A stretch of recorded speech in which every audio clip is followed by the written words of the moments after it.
John Fredericks, he's America's Godzilla of truth. All week long, he's world-renowned for his proficient proclivity to prophesy the people's political picks with pinpoint precision. Yeah, baby! Then, on the weekends, he gets with the guys that are pretty wise, and Godzilla wins. Godzilla Wins, the sports picking show for winning dough. Money lines, parlays, over-under, the best plays. You choose the game, Godzilla picks the winners. Get expert analysis, exclusive insights, and have a little fun. When the game is on your mind and money's on the line, Godzilla Wins is your guide to picking winners. Godzilla Wins, on the screens of your TV and favorite devices, commanding radio airwaves far and wide. Before you make that play, hear what the Godzilla crew has to say. Presented by WestVirginiaSportsNation.com, it's time for Godzilla Wins, all across the John Fredericks Media Network. Oh yeah. For entertainment purposes only. Oh, you're on Godzilla Wins. Great to have everybody with us today. For some reason, I'm getting feedback here. If you could fix that for me, I'd appreciate it. In the next couple of minutes, I had a connection issue. Anyway, great to have everybody with us today. I'm John Fredericks, your host of Godzilla Wins, the best damn sports and analysis show that you're going to find in America. We got Logan Powell with us, WVN, Brandon Statler, West Virginia Sports Nation, WVSportsNation.com. Can't have a show without Chris Saxton. Pirates, I keep betting against them. They keep winning pretty much. I'm going to have to give up one of my stations if this trend continues. Matthew Lupston is with us. Matthew, you're all dressed up today and ready to go. Got a nice backdrop there. And Coach Vince is with us. And I want to start with Coach Vince here before I make the total intro. Coach, Taft Top Bakersfield. I know you were out there. I was talking to you the other day. You were out there getting the field ready for a high school camp. You got a bunch of kids coming in. And just tell us a little bit about that as we get started. Yeah, 2 weeks ago, I think when I was last on your show, we held a Kern County, which is, I think, the third largest county in the state of California, geographically anyway, not population-wise. But we had a high school all-star game and kind of revitalized it. The county hadn't done one in a number of years, and I've been brainstorming how do we get graduating seniors and underclassmen on a camp. Hey, put a high school baseball all-star game on. So got a lot of good kids out on our campus. Vast majority of those kids and family had never even been to Taft College. So to get them on our beautiful QCO facility, hopefully will pay dividends for us down the road. Smart. Well, listen, it's great to have you here. Al, I'm still getting feedback in my ear. If you could help me out with that and fix it, we appreciate it. So we'll just have to figure it out. I had trouble getting in today. It seems whenever I go to this link, it defaults to my regular show link. So anyway, you guys want to hear about my issues. This segment is brought to you by West Virginia Sports Nation, WVSportsNation.com. Go to WVSportsNation.com. All of your athletic information on West Virginia University, it's all right there. Bookmark, you can sign up for our daily alert, which comes once a day. Get the best stories for free, never a paywall. Right your inbox, and you're going to be good to go there. All you have to do is go to WVSportsNation.com. That's WVSportsNation.com, and you're good to go there. And some of our writers are right here, like Logan Powell and Brendan Stout. So we thank them. Okay, this is like Coach Vince Mayoko Day. Did I say your name right? After Sax taught me. Do you approve, Sax? Mayoko. What, Vince? There it is. What, Vince? I missed that. Say that again. Mayoko. Mayoko. Yeah, I got it right. Yeah, I know. It only took me 2 years. So you'll get one these days. I know, right? So I want to give. I'm still getting this feedback out. I'm not sure what's the deal is, but we'll fix it in a minute. Coach, in the meantime, I just want to give Coach Vince Mayoko a big shout out here. During the week after our show on Saturday, on Monday, my son Joe got committed to the University of Maryland. He's there, got a great offer from them. and we're very excited about it. He'll be a Maryland Terrapin. He'll be a Terp, and God willing, he'll finish out his last 2 years of eligibility with the University of Maryland. Coach Jimmy Jackson, the pitching coach there, recruited him. It all came together very late Monday night, and so the family is very excited. He was, I guess, a day or so from committing to Loyola Marymount University, which is in Los Angeles, a little far from where we are, but Catholic Jesuit University. Great school, great opportunity for him. And coaches were super tuned, super school. We had other schools looking at him, George Mason, a couple others, Fresno State, Hawaii. But look, it came together late Monday night, and obviously for Mom and I, College Park is exactly 20 minutes from where we live in Washington, D.C. versus 3,000 miles. So it was his choice. We would have been fine with L.A., but it all worked out. But I want to give a shout out here to Coach Mayoko, who Joe would not be in Maryland without him. Joe would have not been in the West Coast League without him. And Coach Vince, when Joe did not get a lot of opportunity in West Virginia and decided to leave, I called up Vince. I told him what was going on. And as soon as just the day before the season ended, he called us up and recruited Joe to the West Coast League, which we were, okay, where's that? Pacific Northwest, never really been there, but Joe wanted to go. So off we went as a family, got him settled in, and got him with the host family, and it's been a wonderful experience. Coach, I just want to tell you that Joe's journey would not have happened to the University of Maryland without you stepping in, recruiting and hooking him up with Coach Cotta of the Richfield Raptors, where he's really found a home there. And that had a couple starts, and now they're going to convert it back to the Penn. But Coach, I just want to thank you publicly for what you've done for us and how much you've meant to our family and to Joe. Thank you, Coach. No, you're welcome. You're welcome, John. Definitely. As a coach, you're not just looking to get your own players a place. You look to place other kids as well too. And I think probably Matt can relate to this to a certain extent, where other coaches will call coaches about a kid. Hey, what do you think of this guy? And to have any credibility long term, you have to be honest. Whether the kid can play or whether he can't, or maybe he's not a D1 guy, maybe he's a D2 guy, or whatever the case might be. But Joe had the resume from his freshman year that would catch a lot of coaches' eyes, and it was easy. Once when you reached out to me, John, it was an easy call for me. I think I had mentioned a couple of other leagues, the Western Canadian Baseball League, and you had no. I don't think you and Ian had any desire to send him to the 51st state, but so we went the different route with the West Coast League, and I know Chris Cotta very well. Head coach at College of the Canyons, probably just about an hour and 30-minute drive from where we are at TAP. And he jumped on it. He saw the numbers.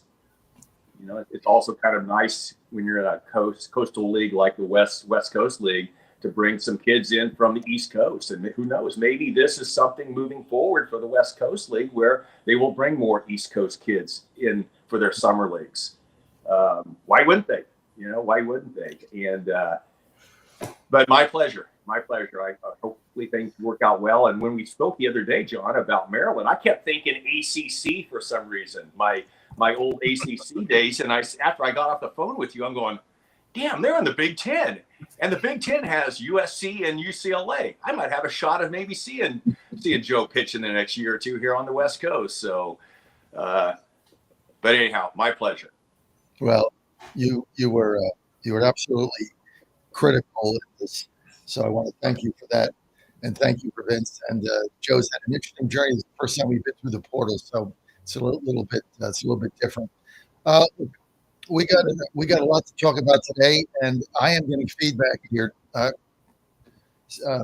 So I'm going to have to log out and log back in. But why don't we start with the College Baseball World Series? That's over, and we'll start with Saxon on that. I'm going to log out and log back in. I'll see you guys in a minute. Well, thank you, John. Appreciate turning the mic over to me. I thought you'd never leave. Did you hear that? Damn it. Anyway, Coach Vince and John and I all went in on Coastal Carolina last weekend to get shut out on the picks there. Not that we had any bets per se. At least I don't know if anyone else did. I stayed off of it. But LSU, just dominant pitching, Coach Vince. I mean, was that the difference? I mean, everyone's nodding their heads. I mean, if you can't hit the ball, you're not winning this game. Yeah. Pure dominance on the mound. Pure dominance. Right. You know, even though Coastal got swept, those games were close. Yeah. And I know where this conversation is probably going to lead to, you know, did the umpire make the correct decision in throwing out the head coach of Coastal in the first inning? Let's just go there because the games are absolutely terrible. LSU pitching. Fire that umpire. That's God. Here I am. It's not about the kids. It's about me.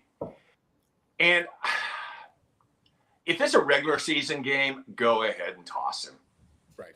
If it's a Wednesday game at wherever, at Campbell University, throw him. Right.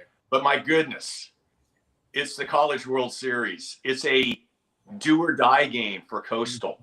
Mm-hmm. And I'm not an umpire expert, but I think in that situation, if in fact, which he was, I'm sure he was yelling about a couple calls. Sure. If I'm the umpire, I just call time. I kind of walk over to their dugout, bring him out, put my hand around his shoulder and say, listen, I do not want to go here right now. I do not want to throw you. Right. So my suggestion would be put a lip on it. Let's move on.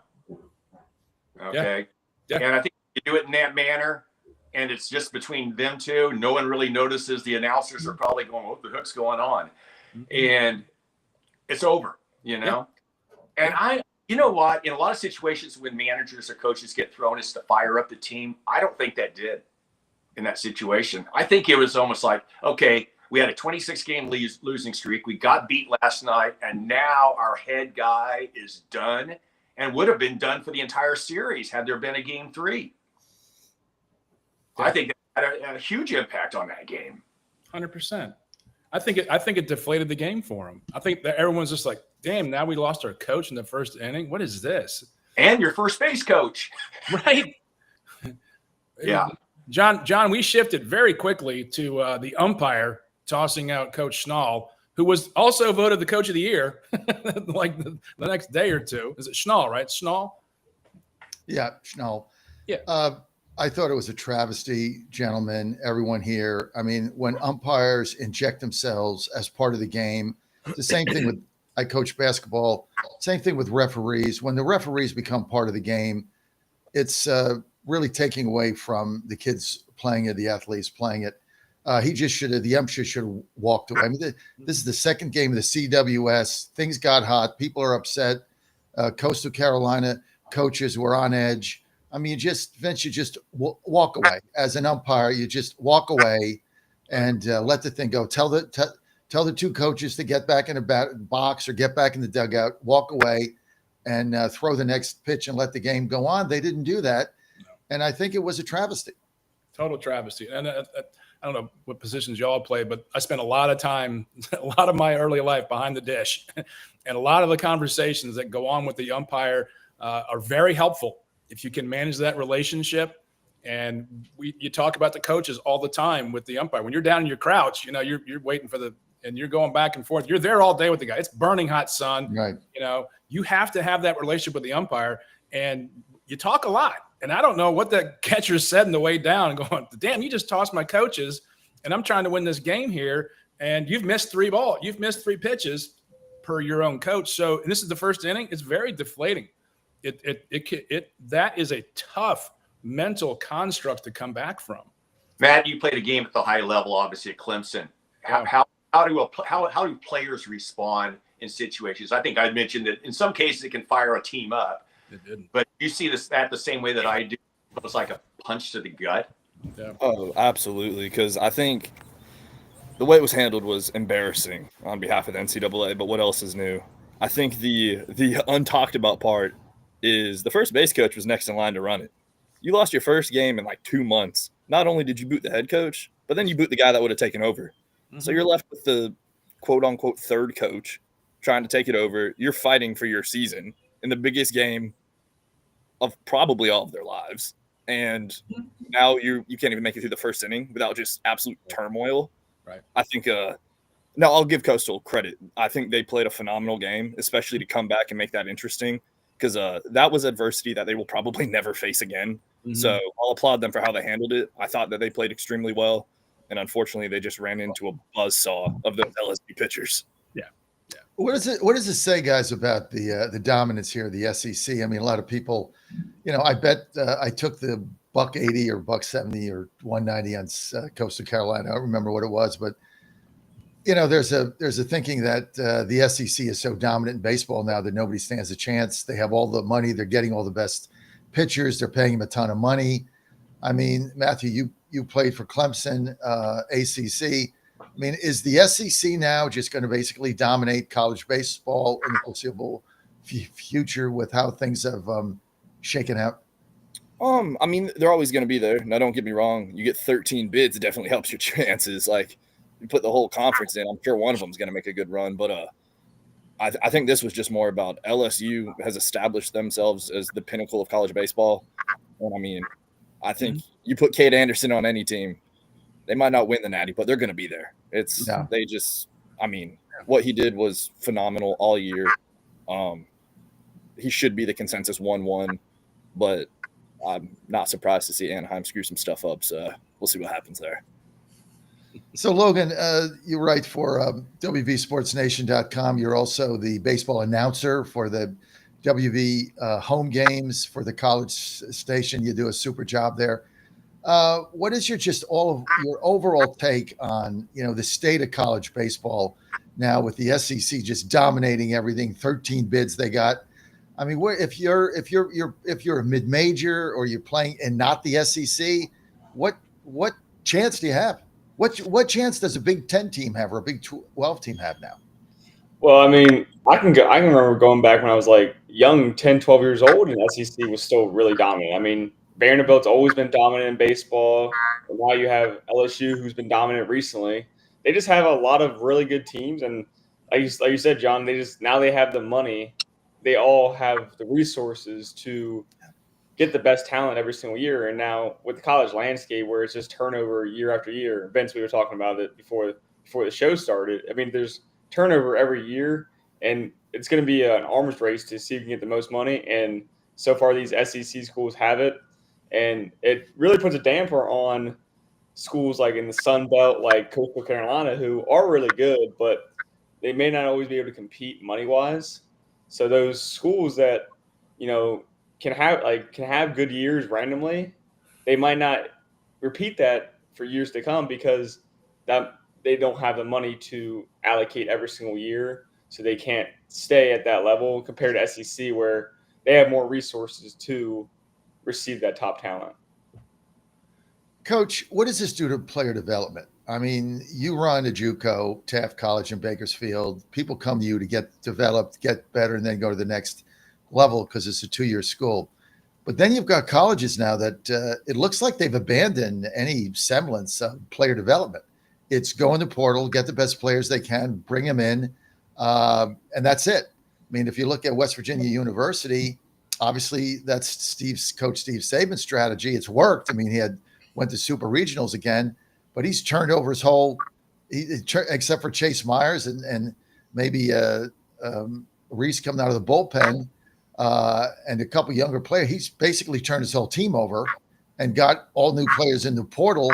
A lot of them fifth-year seniors from D2. That's basically what his pitching staff is. What does this do now for player development, Vince?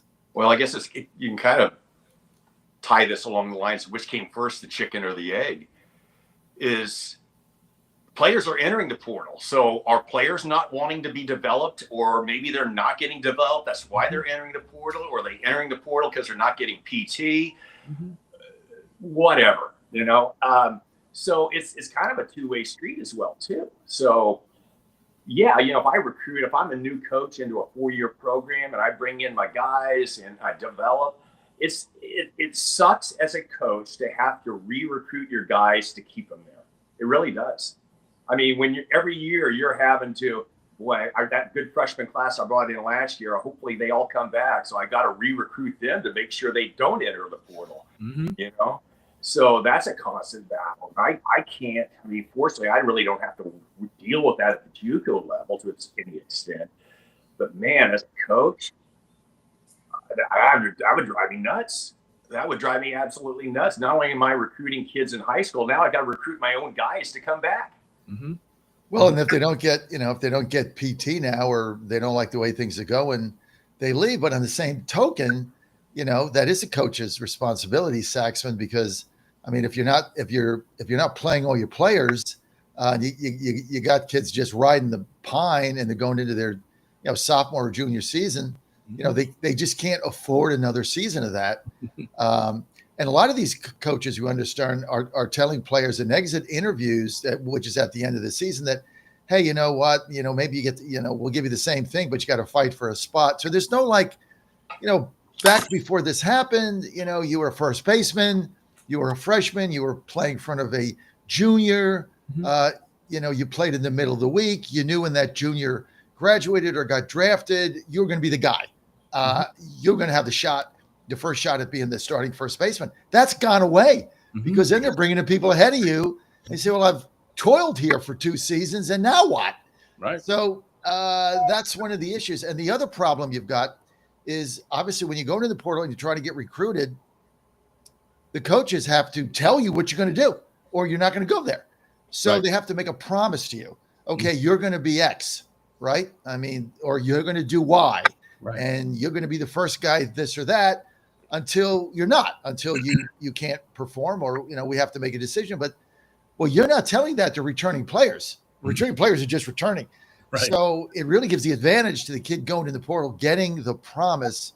What's your reaction to that? I'll go to Chris and then Matthew, because obviously you played yourself and you've got a brother that's kind of was in the same situation. Go ahead, Chris. Well, it's a very intense labor market, isn't it? You've got all this talent and all of these markets they can go to on a whim. And how old is Joseph? 19, 20? 21. He's 21. You start talking to 19-year-old kids about their future and what they're going to do, and they're going to go, oh, I'm going to go talk to my dad, right? I'm going to go. And there's so many variables that the coach can't have, any accountability for it, yet they're completely accountable to it.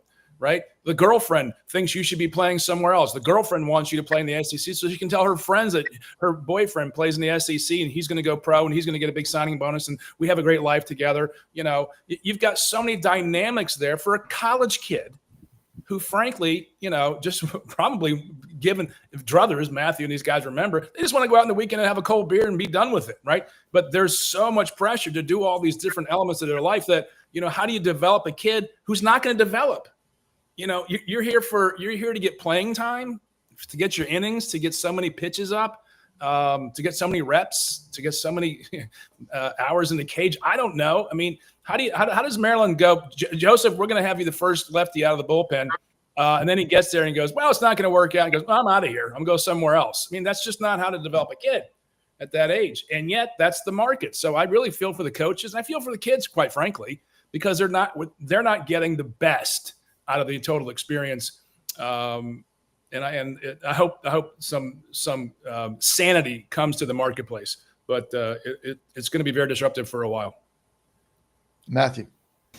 I mean, I think disruptive is probably the best word to sum this up.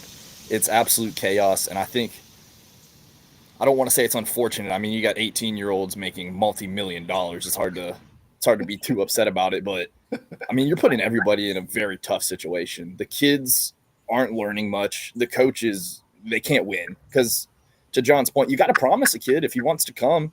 Of course, you're going to tell him, hey, you're going to be our everyday center fielder. You're going to hit leadoff. He's not going to come if you don't tell him that. But then if he comes in and in the fall he hits 125 with a 55% strikeout rate, he's not playing center field and he's not batting leadoff. Like, they're just forcing everybody to lie to each other. It's an absolute disaster.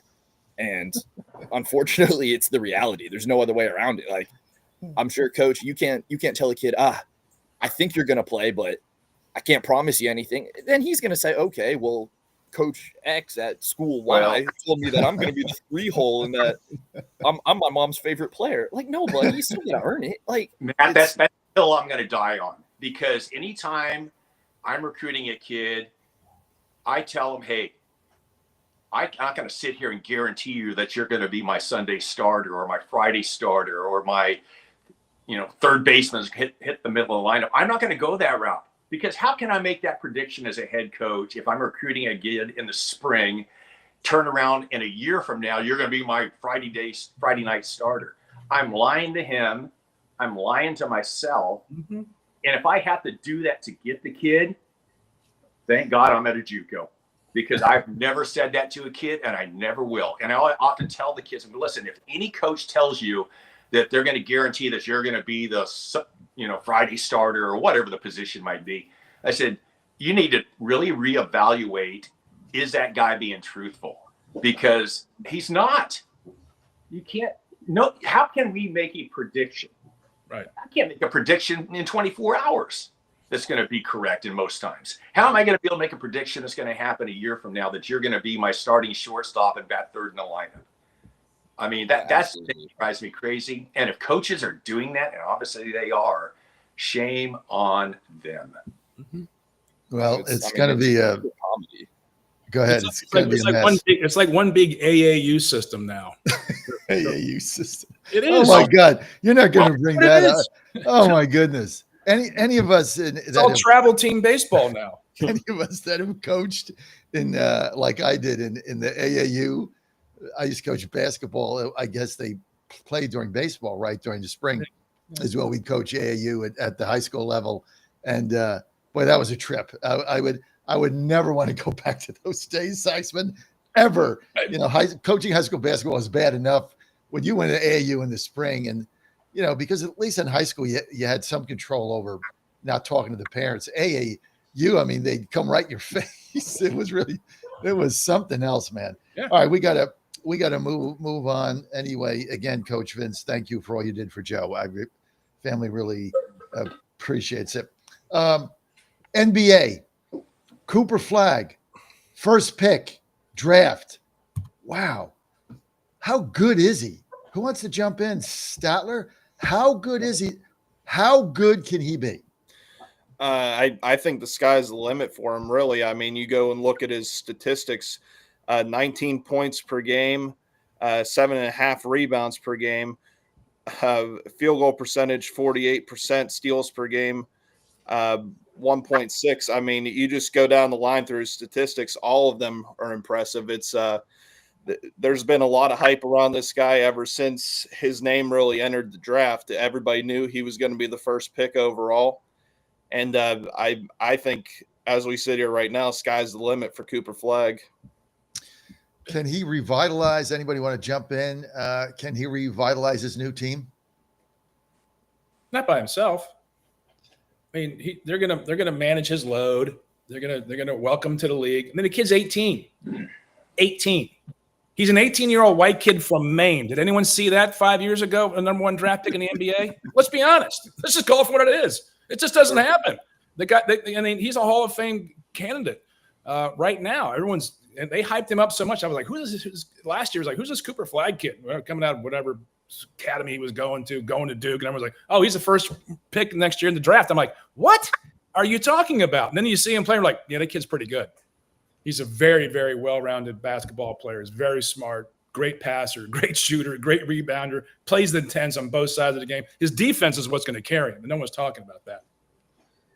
Yeah, I think in terms of like where he can end up, I think he could be one of the best point forwards in the league. I think he's also level compatible. I mean, at Duke he was good on the defensive end, and then on the offensive end he would hustle. He has a good feel around the rim, around the paint. He does need to work on his three-point shooting, though, if he wants to succeed at the next level. He shot 38% from the three-point line for Duke. So I think if he wants to take his game to the next level in the NBA, he's going to have to improve that. But on the Mavericks, he's going to have a really good kind of mold he wants to fit in the league, and that's with Anthony Davis.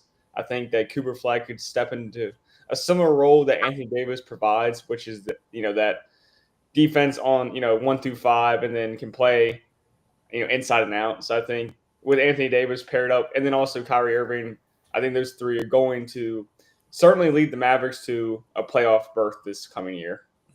I think they got to be in the mix now. Look, when they traded for Anthony Davis, I was the only one on the show that thought it was a great trade. I mean, I'd take Anthony Davis over the fellow they traded for him, because you got to play defense, and that's what Davis does. I think you take Anthony Davis, you got Kyrie, you got now Cooper Flag. I mean, this is a 3-set that is going to have to be reckoned with in that in the Western Division. I think Dallas is back. That trio of a combination is going to be fun to watch, especially with Davis in the middle. I mean, he just clogs things up, and then you put, I say, one of you guys mentioned Cooper Flag's defense, way underrated. I mean, Dallas could be the best defensive team in the NBA, guys. Yeah, because they also have Derek Lively at the 5. So that's why I don't necessarily love the fit Cooper Flag on the Mavericks. But I mean, they're going to have 3 superb defensive players, especially down low. So they're, Nico Harrison, the GM, mentioned with the trade that he was, focused on defense, and now with Cooper Flag, their defense is definitely going to improve. Well, let's talk about what's really going on behind the scenes. New Balance signed Cooper Flag. Shohei Ohtani is with New Balance. The war for the shoe market is underway, and New Balance is not giving an inch. Look, the NBA is a shoe distribution company for Nike, Adidas, New Balance, and the other shoes. That's what they are. I mean, the size of the market is extraordinary. That's where the real money is in this game. And I hate to call it for what it is, but that's just what it is. That's what it is. And that's the money is going to shift dramatically. We talk about, and it goes right down to Coach Vince. And eventually all this money and all the sponsorships that drive a lot of these college kids' decision-making and the pros' decision-making, where they go, how much they're going to pay in taxes, it all comes to play. And that's a big deal, big money. I think I'm dating myself here. So Chris, John, bear with me. Cooper Flag reminds me of an athletic Larry Bird. Yes. And I'm telling you, and that obviously for you younger people on this this cast, that's high praise. You're not dating yourself. I mean, Larry Bird is one of the most iconic players in the history of the game. I agree with that. Think about it. Back in the day, I think it was Converse was the big shoe company then, and that really, it was Magic and it was Bird, and that whole thing developed into Converse being the top shoe. Right. If you played basketball, you had to have a pair of Converse. And it's because that's what we played it. That's what we played it. Vincent Saxman, I've got to ask this question. Saxman, you might be a little young for us, but I think you're there. But definitely, Coach Vince. Vince, I got to ask you and Saxman this question. Do you remember when you got your first pair of Converse sneakers, Coach Vince? Absolutely. You mean the actual day? I mean, no, the first pair, like when you. Remember it. I remember it. I can still smell it. Because I was on the junior high school team, and Converse was everything. This is 79. This is right when Bird and Magic were everything. 79, 80, I think was the year. I mean, I can still see it. I get chills thinking about it. I'm like, I'm wearing Converse. Oh my God, this is the coolest thing ever. I'm going to wear these to school tomorrow, right?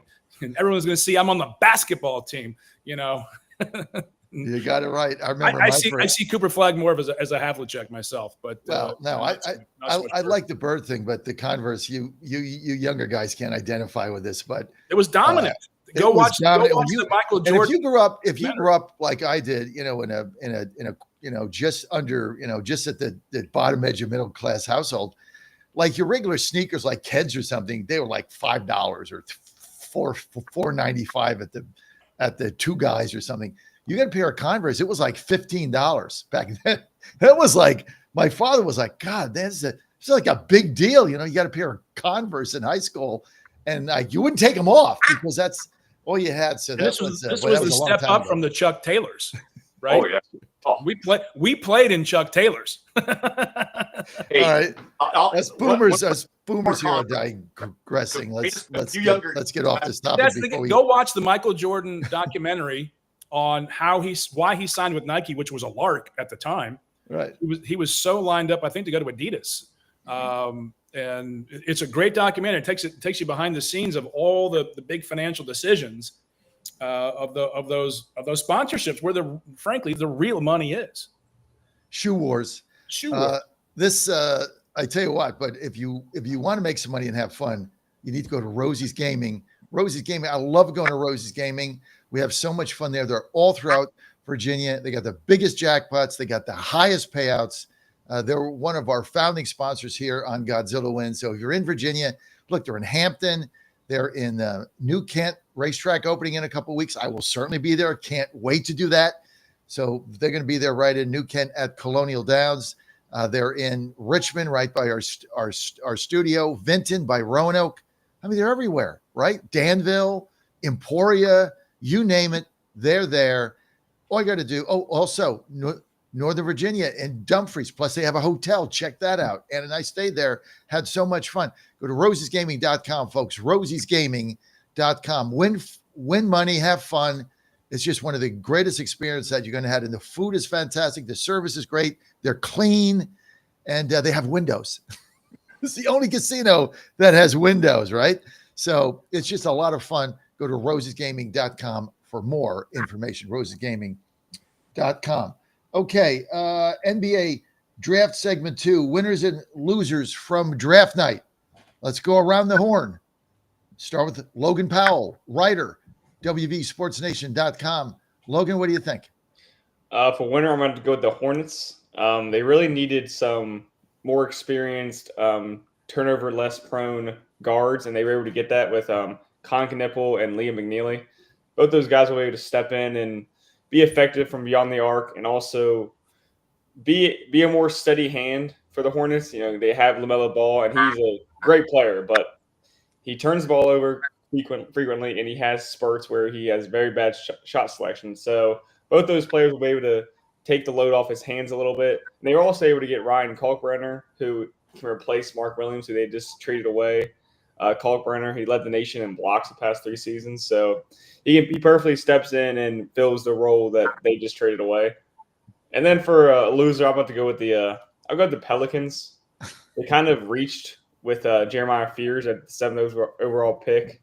He's a good player. He's a good 3-level scorer. He averaged about 17 points, but it was on bad shooting, and he turned the ball over at a high rate. So that's kind of a reach. And then they took another reach with Derek Queen. I mean, they draft swapped with Atlanta, so they must have had Derek Queen high on their board. I think they picked him up at it was a draft swap, and I think they ended up getting it the 12 or 13. But Derek Queen, he was a freshman out of Maryland. Maybe people know him from the game winner in the NCAA tournament. But he's a good player, but he's young, and I just don't know what kind of role he can fit in the NBA. But yeah, I think the Pelicans probably had one of the most underwhelming draft nights. That's good analysis. Brendan Statler, also from WVSportsNation.com, also a sales executive for the John Fredericks Media Network, based in the Fairmont, West Virginia office. So he's got a dual role, right? It's like a pitcher, like a two-way player. So for my winners, I actually have a twofer. I mean, obviously you have to mention the Dallas Mavericks, like we talked about earlier, getting Cooper Flagg.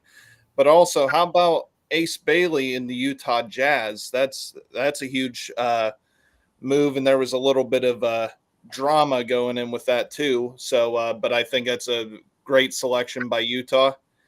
As far as losers, I don't really have one that really stood out that I thought was just an absolutely horrible draft. Maybe the Bulls passing on Derek Queen. I mean, that's really the only thing that I could really point to and say was a missed opportunity as far as a loss.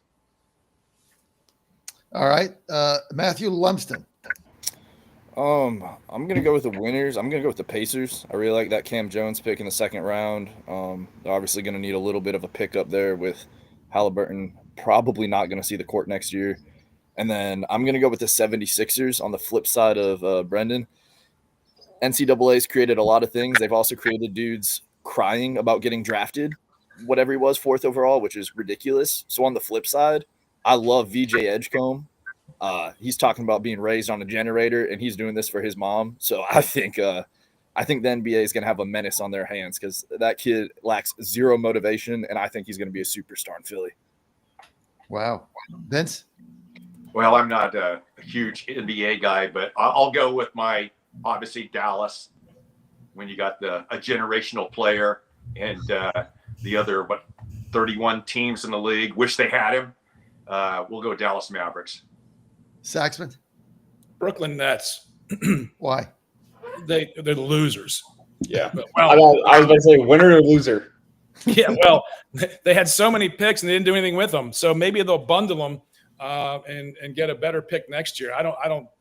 One of the things I've been fascinating to watch. I think it was Logan talked about Cooper Flagg being a fit in Dallas. I think they'll fit the team around Cooper Flagg. He's that kind of a player, especially from a marketing standpoint and putting people in the stands. But it's so hard to figure out the NBA and who's going to be a great fit. Did anyone see Tyrese Halliburton when he came out? No. Right. You just don't see these kids developing into the players that they become. The Caruso kid from Texas A&M playing defense for the Thunder. It's a fascinating league in that respect because the talent is so similar yet disparate because the talent isn't necessarily athletic as it is mental. And that's where the game is played. And I think it's an opportunity for the NBA to prove itself and show itself as a game, as a league. And that's why I look at the NBA draft and go, who really cares? I mean, other than a Cooper Flagg, you get that kind of player, first 5 or 6 picks. But you look back at the drafts of yesteryear and you go, oh, yeah, I didn't see that guy developing the way they are. So the NBA draft is always a big question mark as far as where they end up and how they develop in those teams and those programs to become a great organization like I think Oklahoma City is about to be. Well, I'll give you my worst pick, and that was the Toronto Raptors picking Cullen Boyles from South Carolina, who when they picked him, evidently he didn't want to go to Toronto because he was not very excited when they picked him. He threw out the F word, and then they went to Toronto immediately. Then the next day fires its team president and general manager after the draft. I mean, you just got to ask yourself this question. If you're going to pick a guy, right? And you think, you have to have a couple players you're going to pick. I mean, aren't you going to pick up the phone, Vince? And I mean, you guys are coaches. You're a coach. Aren't you going to pick up the phone and say, hey, we're thinking about taking you as the 9th pick. Would you like to come to Toronto? What do you think? You're one of the 3 or 4 players on our board. What do you think? Aren't you going to have a conversation with him? Why going to pick somebody that doesn't want to go there? They pick him. He says the F word. And then they fire the GM the next day. They fire the team president. I mean, what? What a mess. I mean, he was doing that the entire time. He was doing that entire draft process. He made himself known that he really didn't want to go anywhere in the top 5. And I think many teams were saying like that in the top 5, like we don't want to touch him. So it was kind of surprising that Utah took a shot on him I think it was at the 4th slot. So he showed that Ace Bailey showed that he didn't want to play. He didn't want to get picked up by Utah. So it's kind of weird seeing in the draft. Like there were some players crying they get drafted, and there's others like. This is the mental, emotional side of the game. Think about the entitlement. I want everybody to weigh in here. Yeah. The entitlement of these players. I mean, here you are, you're Colin Boyles, you're with South Carolina, you get picked by the Raptors, you're going to make millions of dollars. Mm-hmm. You're the elite of the elite of the elite. I mean, playing NBA, I mean, it is like 1 out of a bajillion. And here you are, you're in the first round, you're getting picked. It should be a celebratory day for your whole life. And you're upset because you're going to Toronto. You don't want to go there. You're whining. You say the F word that comes off on TV. I mean, like, what is the deal with these guys? Anybody can weigh in. I just can't believe it. Well, to your point, it's just this is the league of drama. the drama with these kids. Like, you don't want to go to Toronto, which is like a world-class city. You know, everyone has their druthers where they would like to play and not play, you know. Oh, you got drafted by Memphis. Congratulations. You get to go live in Memphis, right? You know, I mean, the kid doesn't want to go to Salt Lake City. Salt Lake City is a great city. It's beautiful, gorgeous. But that's me. But for these kids to go, I want to do X and I mean, who wants that in their organization? Get out. I'll trade you somewhere else, right? Watch Moneyball. We're trading Jeremy Giambi, right? Yeah. You know? Yeah, he traded. Yep. We're a long way. We're Yeah, a long way from the box suits and the everyone crying after getting picked up. I mean, I think we're at the point now, especially for American basketball players, like AAU circuit is causing almost nepotism in a way. Like these players, they know they're the best because they've been on the top circuits their entire career, and now that they play their 1 year in college, Derek Queen, Cooper Flagg, they play the 1 year. And then they get drafted. They expect to get drafted top 5, and they have a little bit of nepotism to them because they have been told this whole time that they're one of the best players in the nation, one of the best players in the country and the league. So they've been told their entire lives you can do whatever you want. And then that's another thing in terms of the AU circuit and how it's affecting NBA basketball. It's affecting the development. It's affecting how American players learn the game of basketball. So I don't know. I think between the AU circuit and then also the transfer portal, which is causing more players to stay in college now. I think you saw this year there was a lot of foreign players drafted. I think you're going to see that more and more as years go on. Oh yeah. For one of the reasons you've been citing is fit, and these kids are far more fundamentally sound, Logan. Yeah. And they'll play they'll be happy to show up and play in the NBA because they've been looking at it from the outside looking in their entire lives, right? Growing up in Lithuania, really? Growing up in Serbia, what do? I'm going to go play for, Prague. That's not what their dream is. That's not their dream. They want to go play in the NBA, and they'll take it. It's like when you look at the kids in the NHL draft last night, they were just happy to get drafted. I mean, right? I'm so glad you brought that up. What a difference in culture. When you look at that hockey draft, I mean, the kids that were getting drafted were just ecstatic. They were crying. Their parents were there. Their whole family was there. It was like they didn't care who cares? Oh, Pittsburgh, whatever, right? I'm going. It didn't matter. Edmonton, I mean, you name it. There's a direct relation. It's a different culture, and I think you guys nailed it. The coddling that goes on in basketball because of these elite players, their height and their skill level. Hockey, man, you got to fight for everything you got. It's a tough journey to get drafted. You're playing in all these elite teams because there's not really high school. John, you got to play on these semi teams. I mean, and then just the culture is so different. But can you imagine these kids in the NFL? They would get laughed out of the league. Well, I mean, there's a direct relationship here as to viewership and culture. You've got, for John's point, Colin Murray Boyles. What makes this way funnier is obviously I'm not a big South Carolina guy by any means. Big Clemson rivalry. This dude is like 6'6", 250 pounds. He's like a career 20% 3-point shooter. So he's going to play in the paint. Good luck with Giannis, dude. You're losing your mind about getting drafted, and you're about to get bodied. Meanwhile, we've got the kid that gets drafted to the Red Wings last night. Couldn't even do his interview. Couldn't talk. He's sitting there crying. Yeah. And he had like 82 points in 50 games in the Western Hockey League, which is unreal. And I'm like, this guy is dropping F-bombs on national television beyond livid that he's going to go make a couple $1 million for Giannis to just absolutely demolish him. Like, dude, go apply for a job in corporate America. That's pathetic. You talked about culture and looking at the NHL, and I like hockey. I'm not a X and O guy, but there's more of a team concept in hockey than there is in basketball, especially if you're talking AAU and high school where kids, if they have the ball, they shoot it.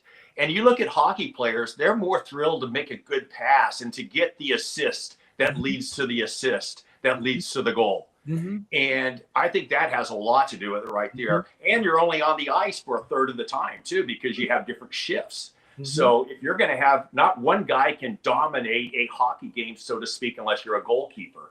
But in basketball, if the ball's in my hand, it ain't going to anybody else. I'm going to shoot it as soon as I come across the half-court line. So I think you have that mentality brought at a young age, the team concept versus the me, all about me.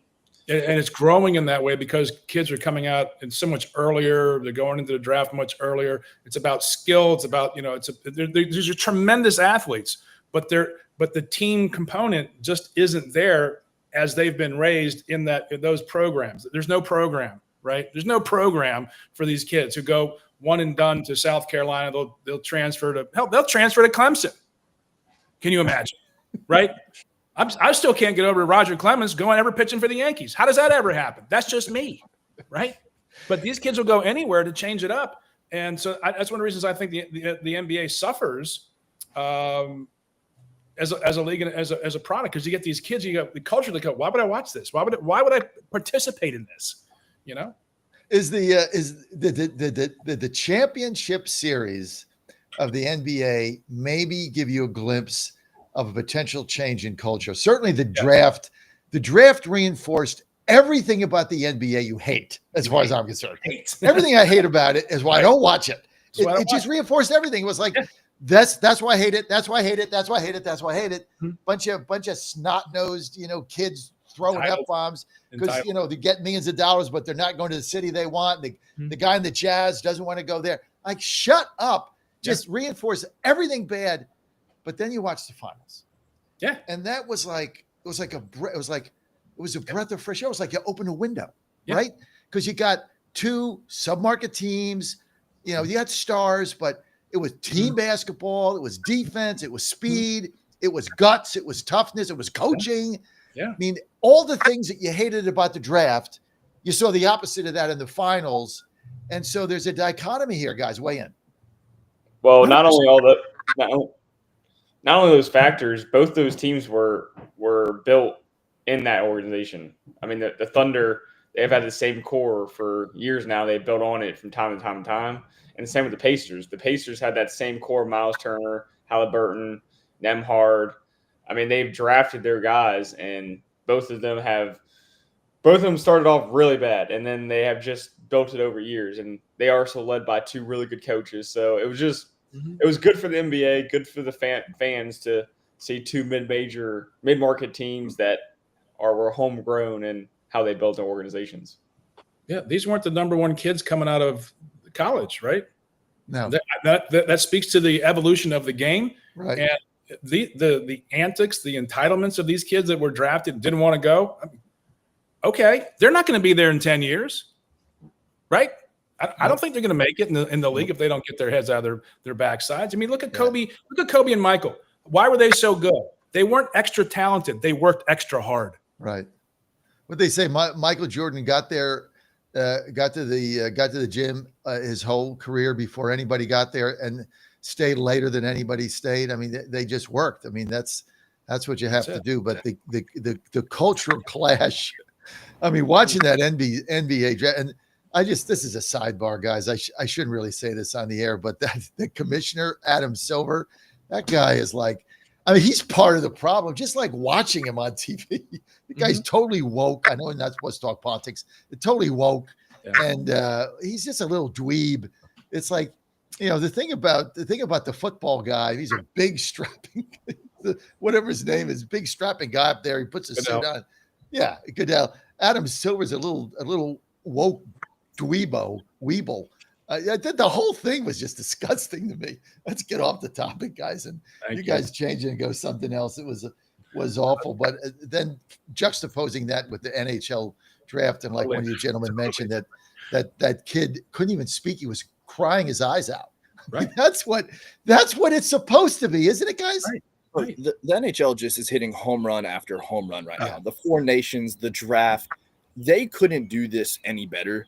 And I'm pumped for them because, I mean, it's a culture thing. How can you not cheer for these guys? Right. I mean, you got one league, dude's cussing out a storm on national television that he's about to have to go make multi-million dollars playing a professional sport. And I'm like, the only reason this is going to be the craziest statement of the day. The NBA needs Tyrese Halliburton back and they need him back quickly. Mm-hmm. This is a guy, a goofy looking dude, has 3 voices per interview. He goes on the Olympic team and then posts his picture smiling with his gold medal. And the caption is, when you get an A on the group project and don't do anything. Like, that is the guy that we want to cheer for. And then he comes out and just night after night daggers, buzzer beaters. Mm-hmm. And it's like, and then tears his Achilles in game 7, waits for everybody coming off. Like, those are the guys you want to cheer for. And the NBA has like 3 of them. Right. Yeah. Well, and you got the Jalen Brunsons, in the SGAs. SGA, I really was heartened to see SGA signing the number of autographs he was and high-fiving kids, even when he was losing, right? He is into it. I mean, if you're a shoe company, do you want to sign that kid who's cussing on national television? You know how much money he lost in endorsements? Who wants him on the brand? Nobody. And Edwards is good for the league too. He's a young. Yeah. I got to read one. I got to read one text I got from Lori in Columbus. See, we have female listeners to the show. That's because of Saxman and Vince. Lori said, it's not because of me. Trust me. It's because of Coach Vince. Lori says, my husband, who is not into sports, said Adam Silver looks like an alien. I mean, yeah. He kind of gives the same about Mark. He kind of gives us like Zuckerberg vibes a little bit. I mean, he's just not the face for the NBA. No, I mean, they're struggling top to bottom. This was the best thing that could have happened to them. I mean, I've said it before, not a huge fan of SGA's style, but to Saxman's credit, this dude is signing everything. He's an A+ human being. He's a guy to root for. Like, the interviews are a little phony, but he's a genuine guy. He loves what he does. He grinds. He has fun. He's a pro. He has fun. Yeah, and you see they're rewarded. It's those kind of guys that win. Look, the Timberwolves weren't that good. To Logan's credit here. And Edwards is a dog. He's got that MJ swag. Like, he's a guy I want to watch. I mean, yeah. The NBA's got their guys. They just need to kind of put them up on the pedestal and try to flush out this Colin Murray Boyle stuff, because that's embarrassing for the league. They need to get out of LeBron's shadow. And that's something that the NBA is gonna struggle with for years. And LeBron shadow, Curry shadow, it's gonna be hard for them to get out of that. And they're trying to lean on those stars, and it's still hard with LeBron and all of them still in the league. No, I think it's really healthy, because I think it's more of what the NHL is. You can see a Connor McDavid on the ice and go, he's just better. I mean, first time I saw Ovechkin on the ice, I'm like, that guy's a great white shark. He's hunting his prey. But if you don't see it live, you don't get it. But when you do, you're like, damn. But everyone else is pretty much the same. If you see him physically.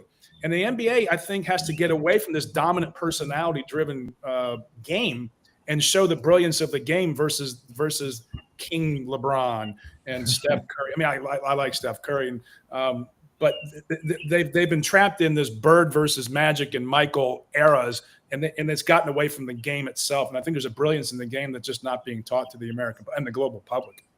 Yeah, and you got a lot of stars that don't play defense, like James Harden. I mean, Harden's never going to win a championship with anybody. He has to play defense, right? He's like, half the defense, double the offense. It just doesn't work. You got to guard somebody. So, but yeah, I think you guys have nailed it. And Matthew, you're 100% right. The NHL has had a great 2-year run. Everything they're doing is right, and including how they did the salary cap, how they eliminated the bottom feeders out of the playoffs. I mean, there was a time back where like everybody in the NHL made the playoffs, so the regular season was meaningless. Mm-hmm. Oh, by the way, they added 3 games. Not that it matters. They went for 81 to 84 games, which I like, because the regular season matters now. I mean, there were games at the end that matters. It's like in baseball with the wild card. I mean, games matter that didn't matter back when Vince and I grew up. Okay, guys, we got to go top of the hour break. If I can, really, on that one, you didn't notice that the players were complaining. There wasn't any big debate between the league and the Players Association. They said, "Yeah, let's play more hockey." Yeah, let's play. The whole preface of it was more rivalry games.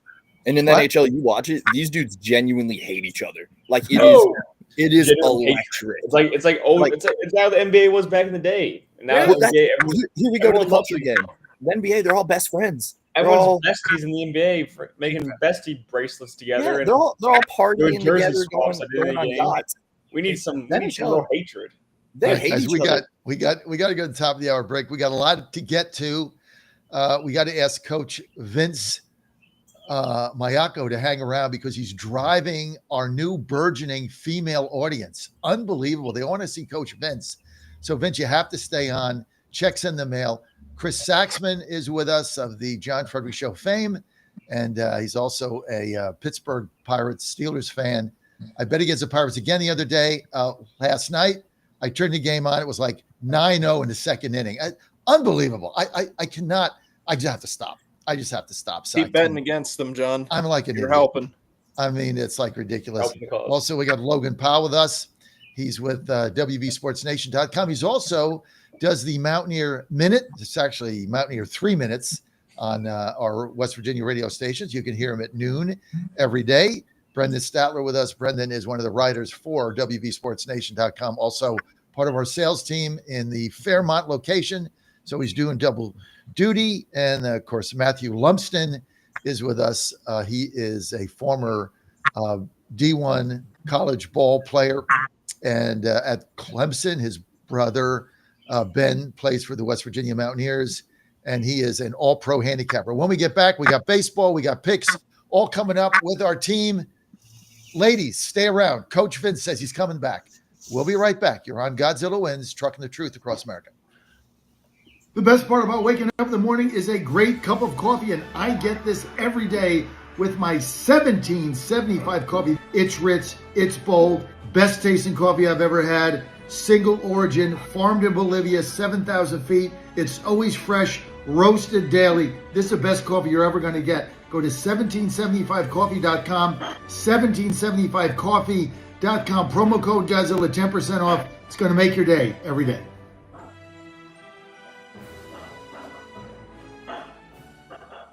I'm Dr. Kirk Elliott, founder of Kirk Elliott Precious Metals. After more than a decade in this industry, I knew there was a better way. And it's an exciting time to invest in gold and silver with the most significant bull market I've ever seen. But please, don't overpay for your stuff. At KEPM, we focus on bullion only and no commission when you sell. We'd love to connect with you, so call our office at 720-605-3900 or go to kepm.com/Godzilla. You woke up with a sore throat and a low-grade fever. You know you are getting sick, so here's your choices. You can get sicker and miss work.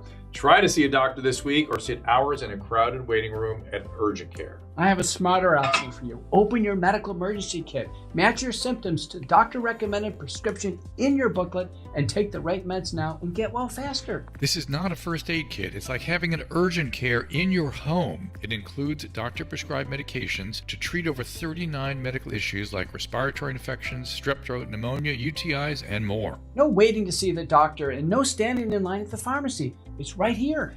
Every home should have at least one medical emergency kit, and here's how to order. Order online fast and save $45. Your kit with prescriptions to treat common and life-saving illnesses is rushed to your door. Visit twc.health/Godzilla. Promo code Godzilla.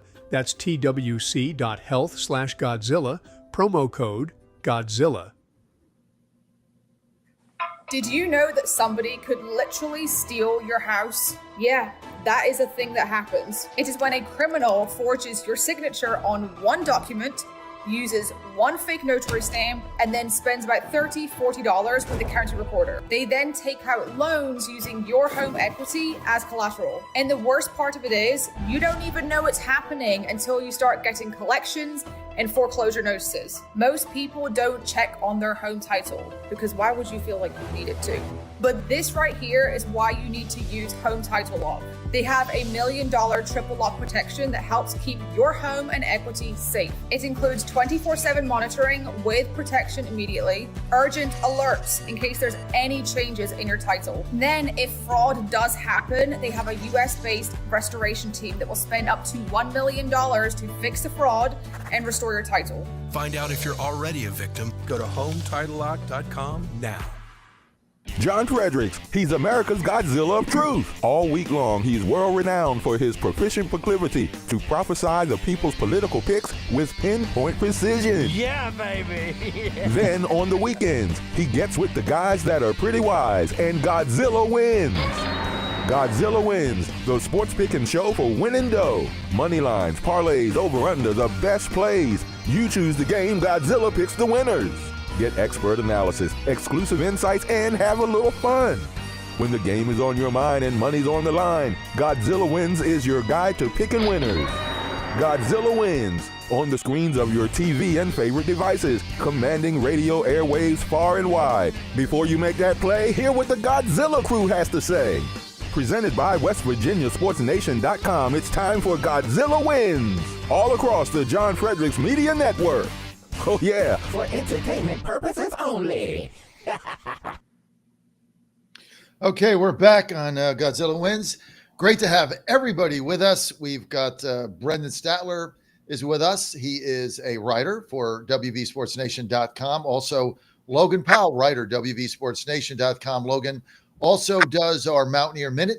That can be heard across all of our West Virginia radio stations Monday to Friday at exactly high noon. So you can hear his analysis there. Matthew Lumsden is with us. Matthew is a extraordinary picker of all athletics, and he's got a very high winning percentage. So you should be following his picks. Coach Vince Mayoko from Bakersfield, California, from Taft College is with us. And of course, Chris Saxman joining us also of the John Fredericks Media Network, and my friend on the political realm, and also Saxman, a sports enthusiast and Pittsburgh Pirates, Steelers, and Penguins fan. We're taking your calls if you want to weigh in. Al can answer your phone. Get you right in. 888-480-JOHN, 888-480-5646. Also want to thank Al Green for all he does for us in running the show and that great WVSN promo he's got going. Good job, Al, on that. Thank you for that.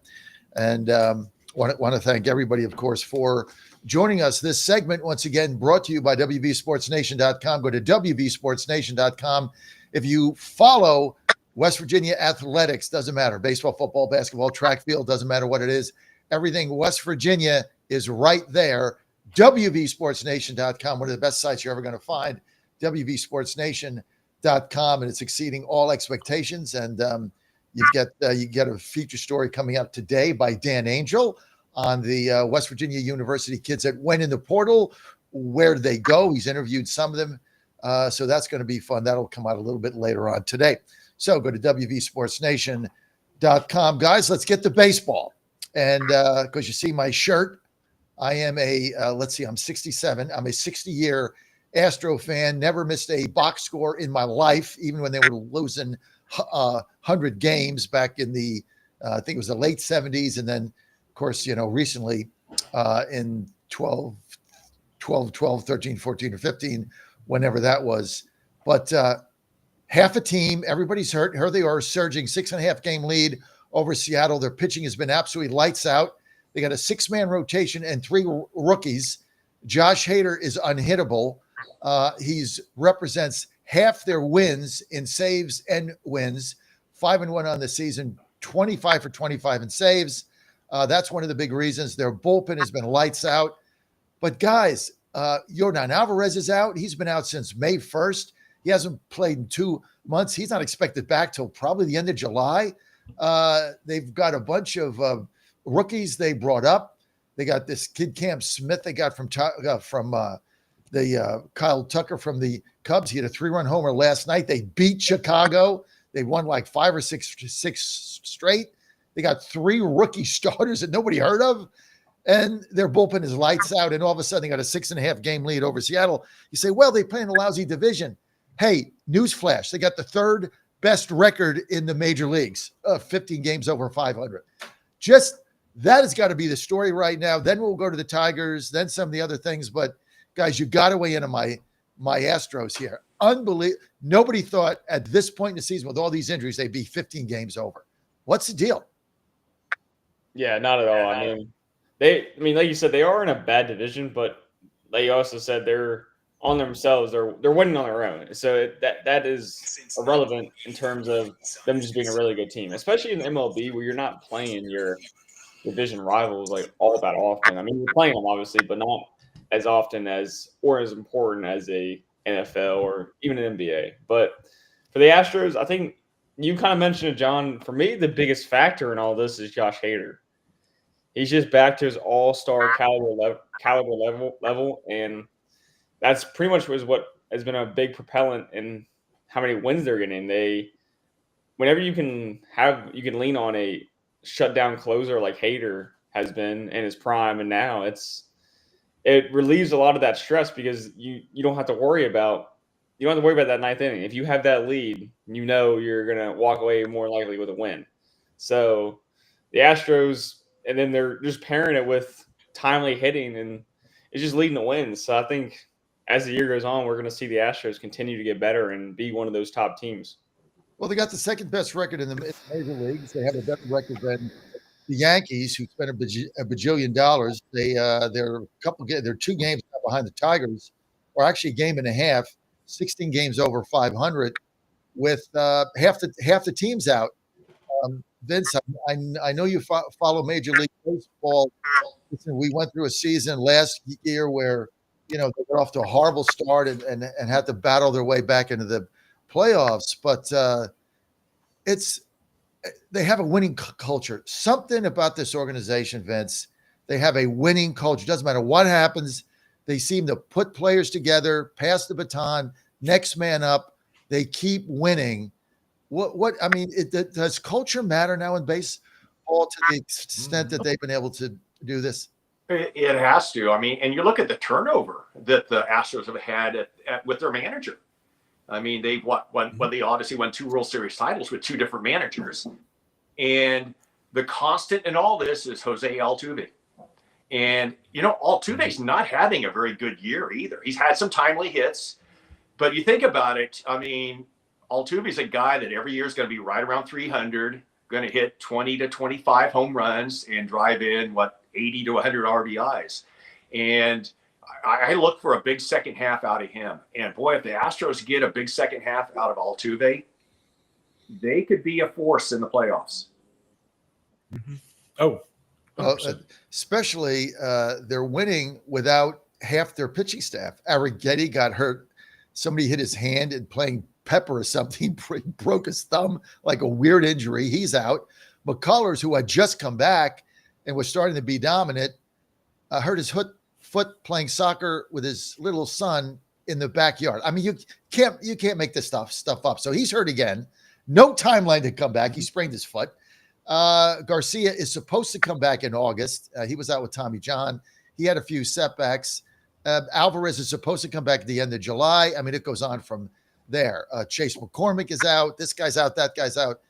They keep bringing these guys up and winning games. So when they get full strength back, and they got Hader, and then you got Abreu in the eighth inning, good luck beating them in a short series. If they get the lead in the 7th inning now, the game's over, guys. Pretty much, and their home field advantage is astronomical. They're 18 games over 500 at home. They have the most home wins of any team in the major leagues right now. Their pitching is, like you said, is lights out. The defense is, they have the 2nd lowest runs against in the league, and I think the spread, the run differential between them and the Yankees is 60. They have the Yankees have a higher differential by 60 runs so far for the year, and they have a worse record. So it's also just good baseball, good team management, just a great organization right now, playing well. Let's get your comments here. Let's get to the Tigers. Tigers look like right now they're going to have to be taken very seriously to go all the way. 51-32. No slight on Paul Skeens, but Scoble, I don't think the guy's real. I think he's some kind of AI and robotic invention. I mean, you can't hit the guy. Yeah. He's been phenomenal all year. Definitely the 2 best pitchers in baseball are Scoble and Skeens, but Scoble may be a little better than Skeens, and as a Pirate fan, that hurts me to say a little bit. but this guy has been absolutely lights out. The Tigers as a team have been unstoppable all year. I believe they still have the best record in baseball right now, if I'm not mistaken. Mm-hmm. And this was a team that was an average team for the last, 3 years. Nothing really stood out about them. Yeah, they found their winning recipe this year. They are the team to beat in all of baseball, but especially the American League for sure. Hey, AJ Hinch is a heck of a manager.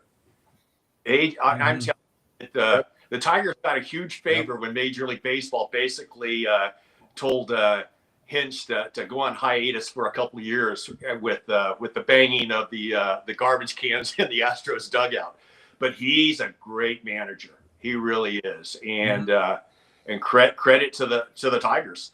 And going back to the Astros, diverting back to the Astros is we talked about Hinch winning a World Series title with them, Dusty Baker, and those are two teams right now. You talked about culture, John, where obviously the Astros have it, and it's looking like the Tigers have a great culture right now as well too with AJ Hinch. Well, managers matter. Leadership matters. I don't care whether you're in corporate America or you own a small business like we do, or you're coaching, JUCO baseball in Bakersfield at Taft. Culture, leadership, it matters. It keeps playing out over and over and over. I mean, you take an organization like the Knicks. I mean, they have a terrible culture there. That's why they just can't win. I mean, you can go on and on and on about this stuff, but it definitely matters. You take a team like Cleveland. A lot of people thought they were going to win the division. They're playing 500 ball. They're 10 games out, fighting for a wild card. What do you do now if you're one of these teams like Cleveland, 10 games out, Minnesota, 10 games out, Kansas City? A lot of people thought would win that division, playing 6 games under 500, 12 and a half out of first. Who wants to comment on that? What happened to the Royals? They're just not there yet. I don't think they have the complete team yet. I mean, they got some great players, but they're just not getting it done. Bottom line. I mean, I look at like Arizona as a team on the rise. If they get their pitching, if the Dodgers and the Diamondbacks get great pitching at the All-Star at the trading deadline, look out for those two teams because they are raking right now. They're absolutely. Yeah, but Logan, how the Diamondbacks make up for their star player being out for this season? I mean, that's a tough blow. Yeah, I mean that's huge, especially the caliber that Corbin Carroll was playing. He was playing MVP level before his injury, and for the Diamondbacks, their rise has pretty much started with Carroll. So he's kind of become the face of their organization. He's a young star in the league, and you can't really replace that. I'm thinking for the Pirates standpoint, if you were to lose a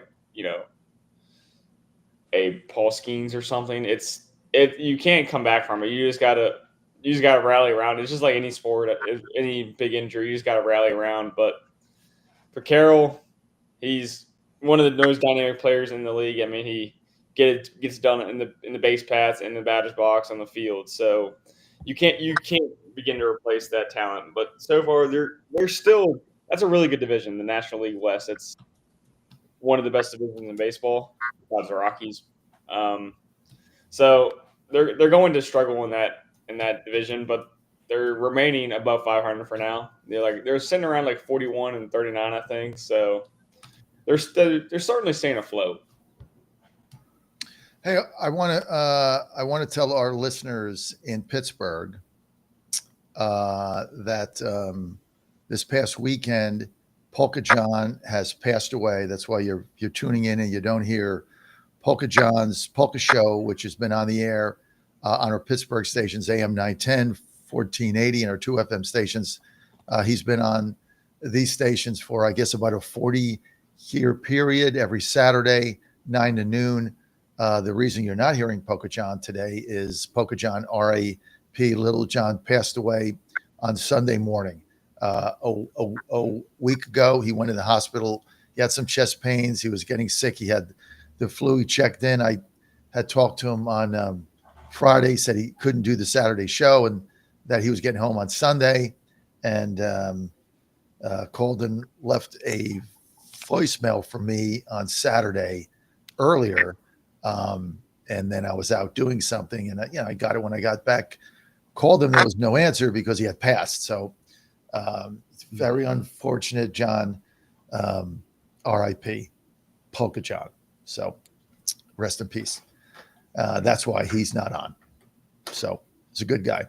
It's a favorite of ours.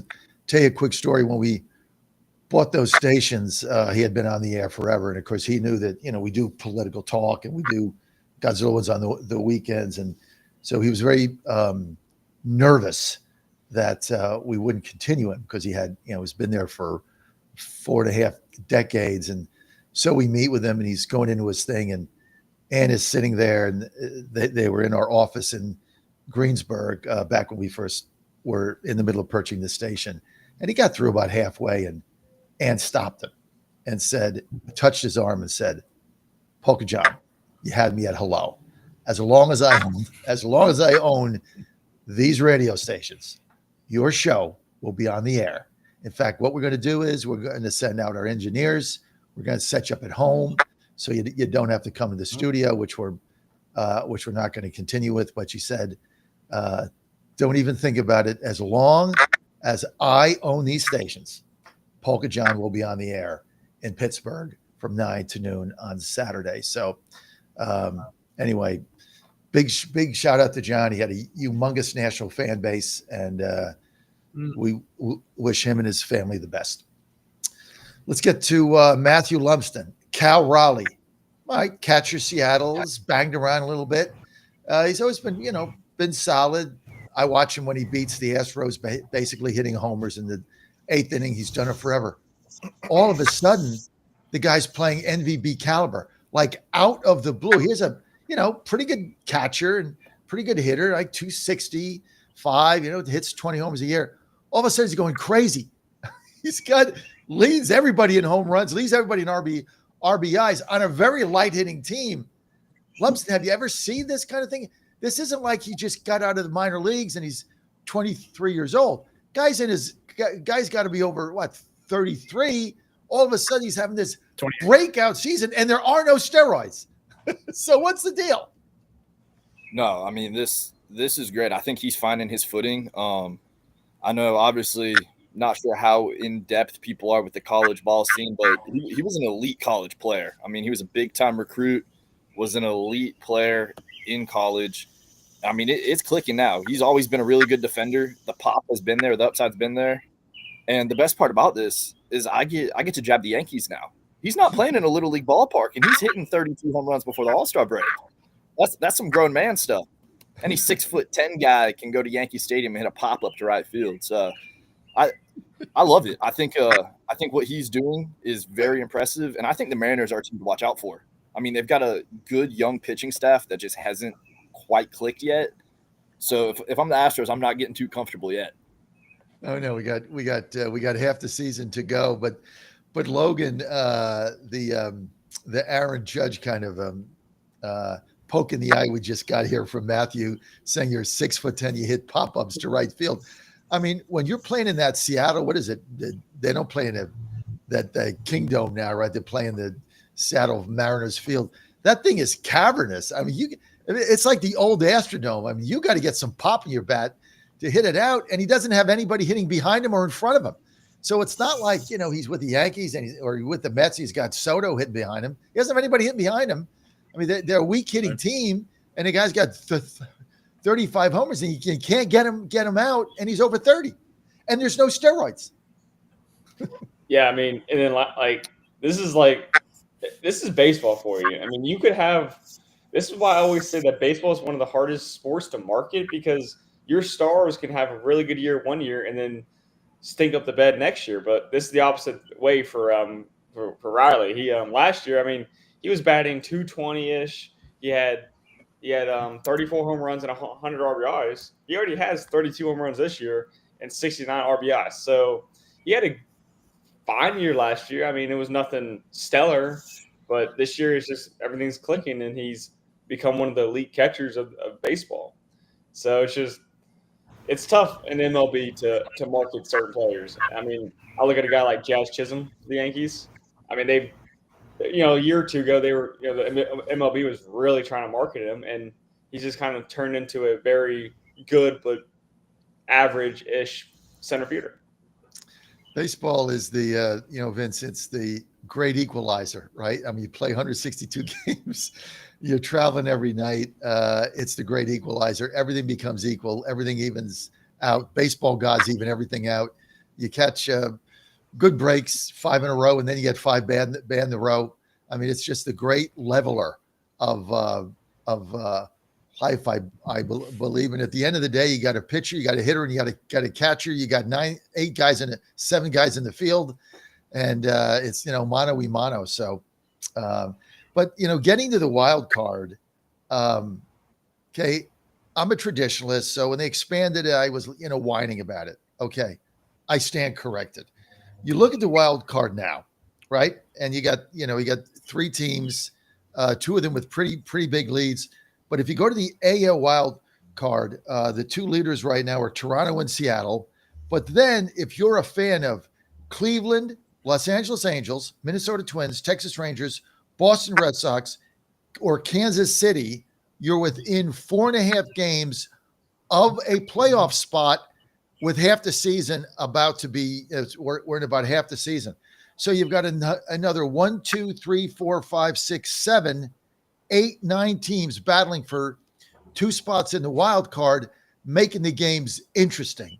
So, I didn't like it at the beginning, but now I think the way they've done it, especially with the 2 out of 3, I never liked the one and done. You just face one pitcher, you get beat, you're done. I like the way they have it now. Anybody want to comment on that? Yeah, I think we'll probably turn over on this one. But remember when was it 2014, I believe, when my San Francisco Giants roll into PNC Park and Brandon Crawford hits a grand slam, and it was a do or die game. I mean, 1 game, and probably in a 3-game series, probably the Pirates win that matchup. I like the new formula. You know what? I'm a traditionalist as well too, but I love the wild card, and I think Major League Baseball should actually increase it to 8 teams in each league. That way, there's no buys, because there can be a disadvantage. You have the best overall record, and you sit around for a week waiting to play. I don't like the buys. I don't either. Yeah. I don't like them. I think they should just go 8 teams in each league, 3 division champions, and what would that be, 5 wild cards or whatever, and let it roll. And that way, there's constant baseball. There's no sitting around waiting a week to face your opponent. I think that works for baseball, honestly. I think that format, because you're already playing 182 games, so 162. 162. So you're already used to playing so many games. So I think the rest obviously benefits the team no matter what the sport is, but I think just for the fans' sake, I think also for the team's sake, you want to keep playing, so just stay hot. So I think taking away the buys would be beneficial, and adding, I think the 1 through 8 would be pretty exciting, Vince. Well, if you go to the NL right now, first place teams, Dodgers, Cubs, and Philadelphia, but then you've got in the wild card hunt, Mets, Brewers, Giants are tied, San Diego, St. Louis, Cincinnati 2 games out, Arizona 3.5 games out. Then you get to Atlanta 7.5 games out. That gets to be a little bit of a stretch. So that is 1, 2, 3, 4, 5, 6, 7, 8 teams battling for 2 spots. So it's it's pretty interesting, or for 3 spots. Pretty interesting way they're doing this. So we'll see what happens there. 2 complete disasters this season. I want to get your guys' take. We'll start with the American League. Biggest bust of the season, Orioles. What happened? Somebody weigh in here. Pitching. Just pitching. It's baseball. You're going to have these seasons like Cal Raleigh. Where'd that guy come from? They obviously made changes in his swing, in his mental preparation. This is just the brilliance of baseball. And who knows? Team's going to get hot. Team's going to get cold. This is why we play the game. This is why it's a 162 game season. And the Orioles, they've also been figured out by their opponents. They do the work. They do all the analytics. Goes both ways, right? And you find the holes in their swings and you throw at them and you figure out how to break down a pitching staff, and they break them down and they have some problems, and it's just what they are. They're a much better ball club.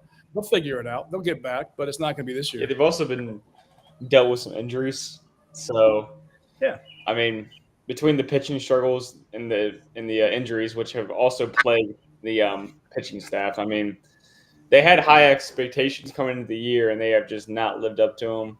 I don't think this is like defining of what their next 5 years is going to look like, because they still have a good young core, and Jackson Holiday is having a pretty good year for his age. So this is going to be that one-off season for the Orioles where they'll look back in 5 years like, yeah, I don't know what happened that year. I don't know, guys. You're a little optimistic about the Orioles. I don't know. You look at the all-around play has been pathetic this season. It's absolutely been horrible. Worse, really, than Atlanta. Even Atlanta put together a couple mild runs. They put together no runs. When I mean runs, I don't mean runs across the plate. Just streaks. Really haven't had any. I think their biggest winning streak has been 2 games. And they got all those young, great players. I don't know. It's very disturbing. And you got to remember, they made the playoffs 2 times and didn't win a game. The first time the Rangers beat them both games. Then Kansas City comes in, and all these games in Maryland. They never went on the road. Texas goes in, beats them 2 times in Camden. Kansas City goes in, beats them the 2 games in Camden. So they're 0 for 4 in playoffs at home. And the first time they were like, kind of a deer in the headlights. Second time they looked horrible again. So could it be there's something the matter with this team, the core of the team, guys? I mean, they're still young. I think that shouldn't be discredited on the offensive side. Rushman, Henderson, Holiday's 21. I mean, they are young. But to your point, John, the pitching staff has to be addressed, not only this season, but in the future. Charlie Morton, Dean Kramer, I think Zach Eflin, they're big leaguers, don't get me wrong, but they're not going to get you in the playoffs. I mean, the staff is pretty weak. That needs to be, whether it's free agency, prospects, long term, they have to make an adjustment there, or I don't see them ever really being overly competitive, especially in the AL East. Their ERA is 4.92. Yeah, you can't win. Yeah, and but I don't think it's guys underperforming. Orioles are really bad about signing their young talent and getting rated when it comes to free agency. I mean, just look at this last year. I mean, they traded for Corbin Burns, and he was their guy last year, and he goes in the free agent market, and the Orioles have no shot at him. I think in retrospect, probably the Diamondbacks wish they wouldn't have signed him because he's done for the year, and more so with TJ surgery. But they do have, from a position player standpoint, the Orioles have some nice pieces. They do. But they've got to be able to spend money, and they've got to be able to re-sign that young talent when they become free agents. Yeah, it's the same thing that the clubs like Pittsburgh are going to have, and Kansas City. They're going to be good for a while with these players, and then they're going to get, signed by LA, San Francisco. And thanks for bringing up, Vince, that horrible the pain night still hurts in 2014. My pleasure. That's hey, did any of you see Chase Burns this week make his debut for the Reds?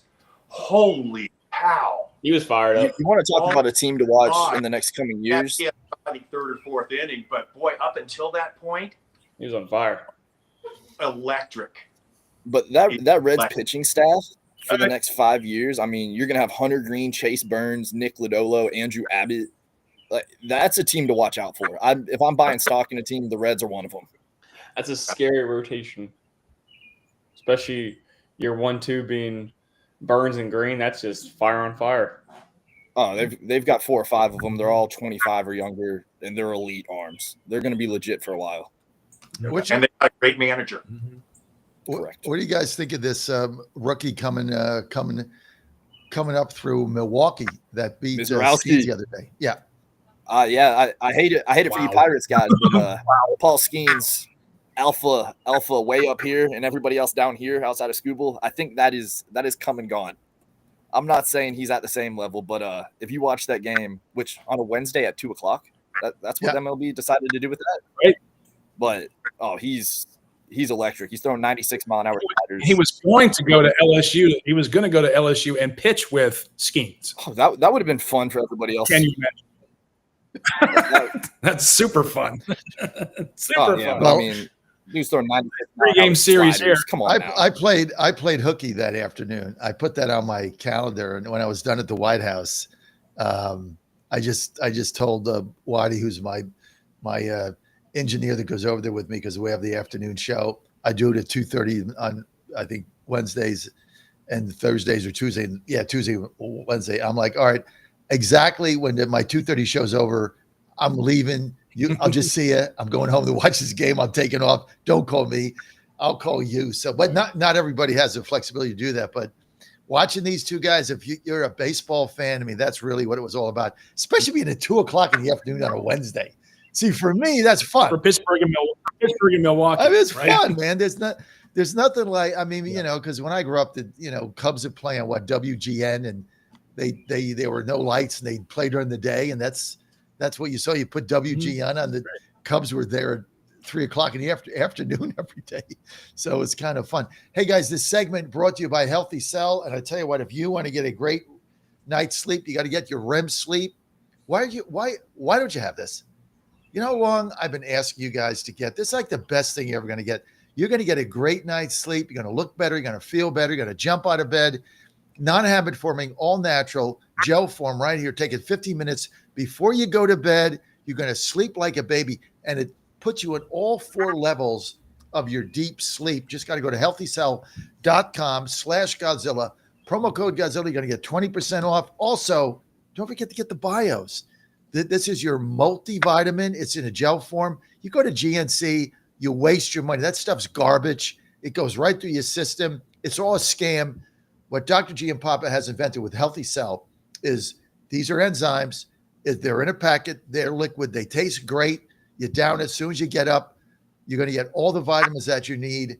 90% of it gets absorbed within your system. It's one of the reasons why I never get sick. I got my REM sleep. I got my multivitamin from Healthy Cell right here. Just go to healthycell.com/Godzilla. Promo code Godzilla, 20% off. Live better, look better, feel better. And when you do that, it's going to really turn around your life, especially if you're getting a little long in the tooth like me and Saxman. Vince, I don't know. Vince looks like he's 35 or something. Vince, I keep getting these texts.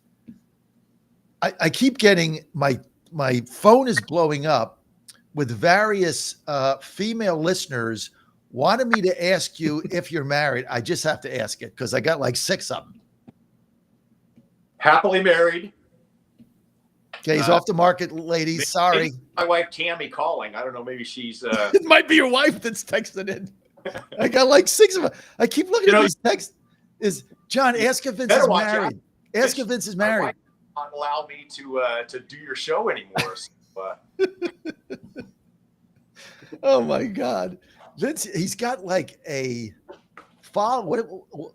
What do you call when there's a strange following, Saxman? What do you call that? A cult following. Vince has got a cult following, Saxman. He's got stalkers. Oh my God, too funny. Okay, guys, let's get to another team here. Let's get to the Cubs. What do you guys think of this Cubs team? And can do they have the pitching to win this thing? Astros beat them last night. What do you think about the Cubs? Yeah, I think they're one of the better ball clubs in the league, and they're sitting at a really good record of 48-34. They're in the weaker division, the NL Central. I don't think they have there's some trade talks, and they need to upgrade their pitching, and they're in trade talks right now of acquiring some type of pitcher in the trade deadline. That is what they're going to need to get them to the next level, because right now their pitching staff, it ain't enough for a 7-game series. I know there's some talks about acquiring Mitch Keller from the Pirates. They need a pitcher to slide in that 4th or 5th slot, and I think that will really put them over the edge. But no, I really like Pete Crow Armstrong. I think he's one of the best young players in the league. So I think they have the core, they have good players, and I think they just need a little bit of help in the pitching, which, shocker for most teams. And I think that can help them go over the edge. Yeah, I agree, Logan. The problem is, we talked about this last week, with so many now teams that are vying for wild card, there's less sellers now than there were 10, 15 years ago. So in theory, that sounds great, but are there going to realistically be arms available come middle of July? That's a big part of it as well too, is less sellers means less possibility of trades. Which means a better deal for the sellers. Did we talk about Mitch Keller? Speaking of wives, I take a call from my wife. So did we talk about Mitch Keller and where's he going to go?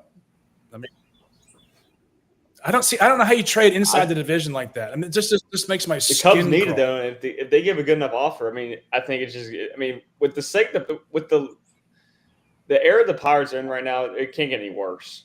I think that if you can. They just need offense. They got great arms. They talk about a great young pitching staff. Good Lord. Well, we scored 9 runs yesterday. I think Pittsburgh's got to keep these pitchers. I mean, they're playing since they fired the new manager. They're playing, as you predicted, Saxman, 500 baseball. They've got the best starting pitching right now in the major leagues. I just don't know. You can't, if you keep breaking this up. What is the point? I don't know what the point is of being a fan. They have a core pitching of Stein Keller, screw selling him. You've done that for 2 decades. You've gotten nowhere with it, but save money makes no sense. I think if you look at the sellers, if you look at Atlanta, they're not going to make the playoffs, right? The Orioles not going to make the playoffs. So if you're a seller, who did the Orioles got? Dean Kramer, okay, whatever. Charlie Morton, how old is he? 50? I mean, he's still throwing that curveball. I mean, there's just not a lot of pitchers out there, and you got too many teams in it. So, what are you going to do? Get a pitcher from the Rockies? There's nobody available. I think the answer for them could be in the same city. I mean, the White Sox, they can just sell the whole team. It doesn't matter anymore. Shane Smith's had a good year. He's an underrated arm. By no means is he a stud, in my opinion, but I think he's serviceable. I mean, he's doing it week in and week out. He's going to give you that 3.50 ERA. You put him in there, it's another arm that I think gets the job done. I think that would be an interesting call to make. Well, there's just not a lot of arms available, guys. Let's get to a major league franchise catastrophe. Colorado Rockies, a complete dysfunction. Now they're shake up the front office.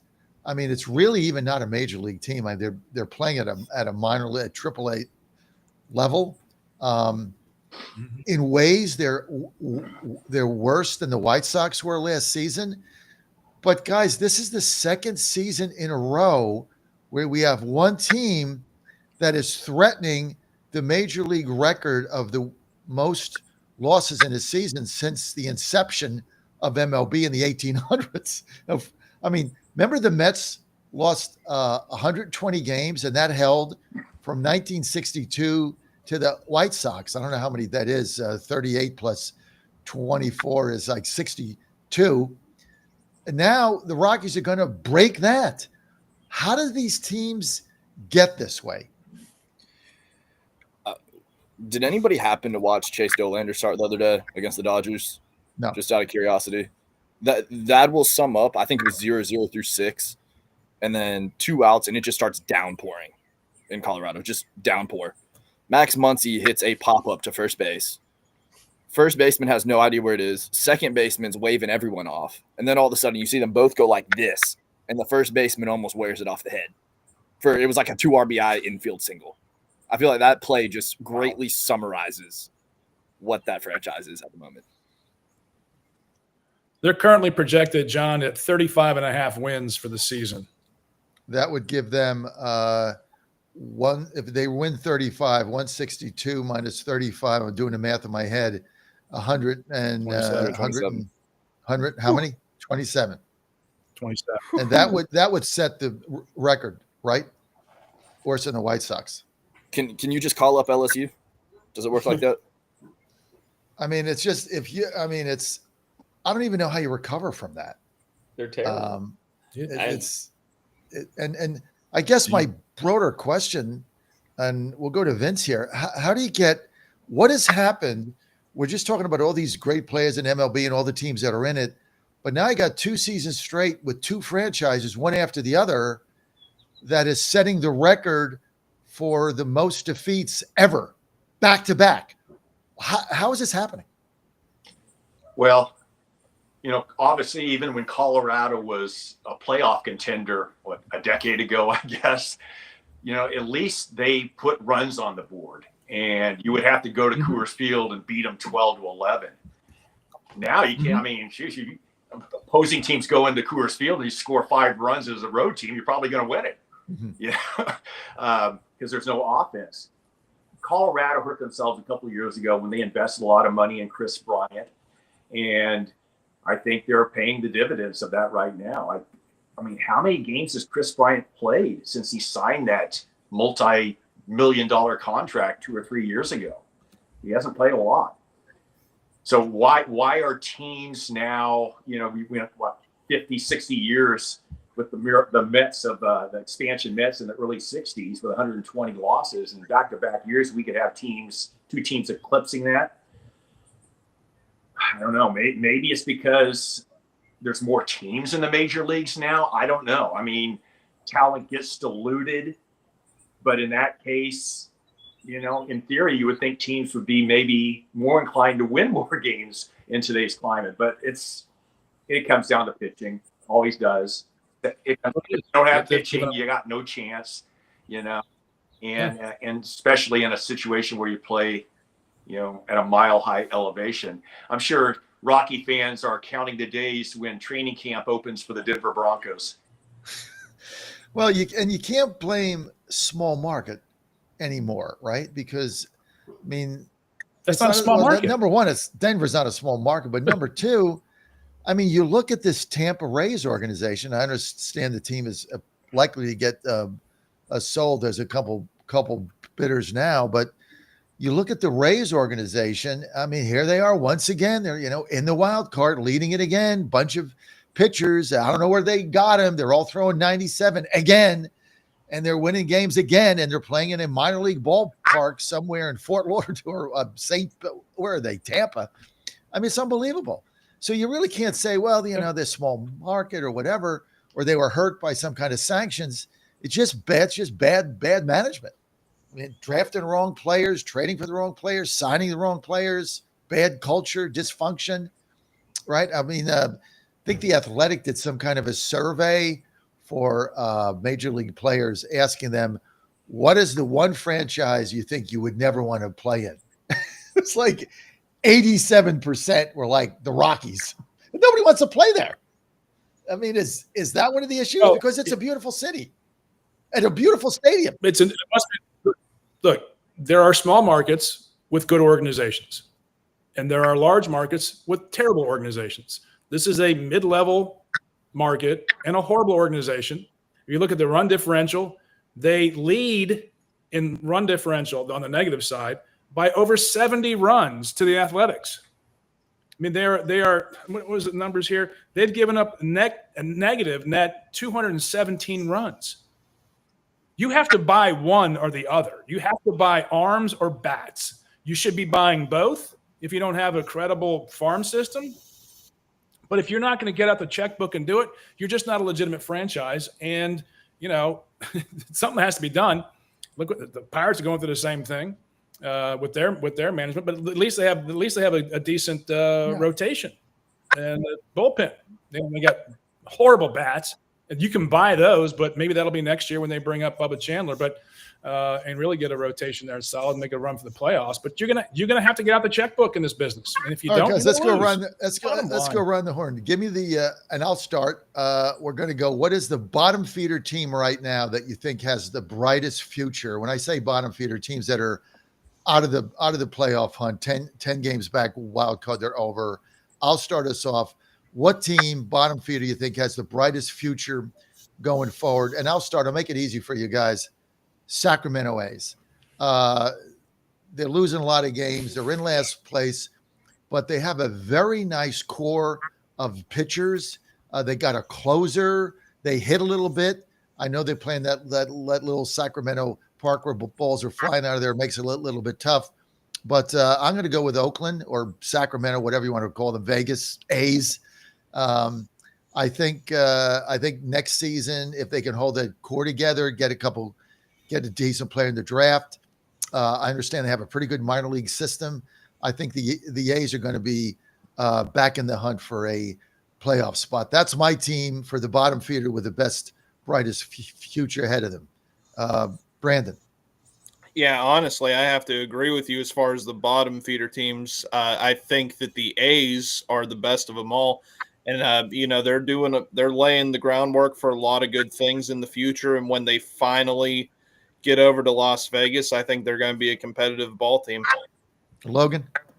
For bottom feeders, bottom of the league, I'll have to go with the Orioles. They still have that young core that's really good. But a team that's not sitting at the bottom but would be in a lot of divisions is the Reds, sitting at 43-39.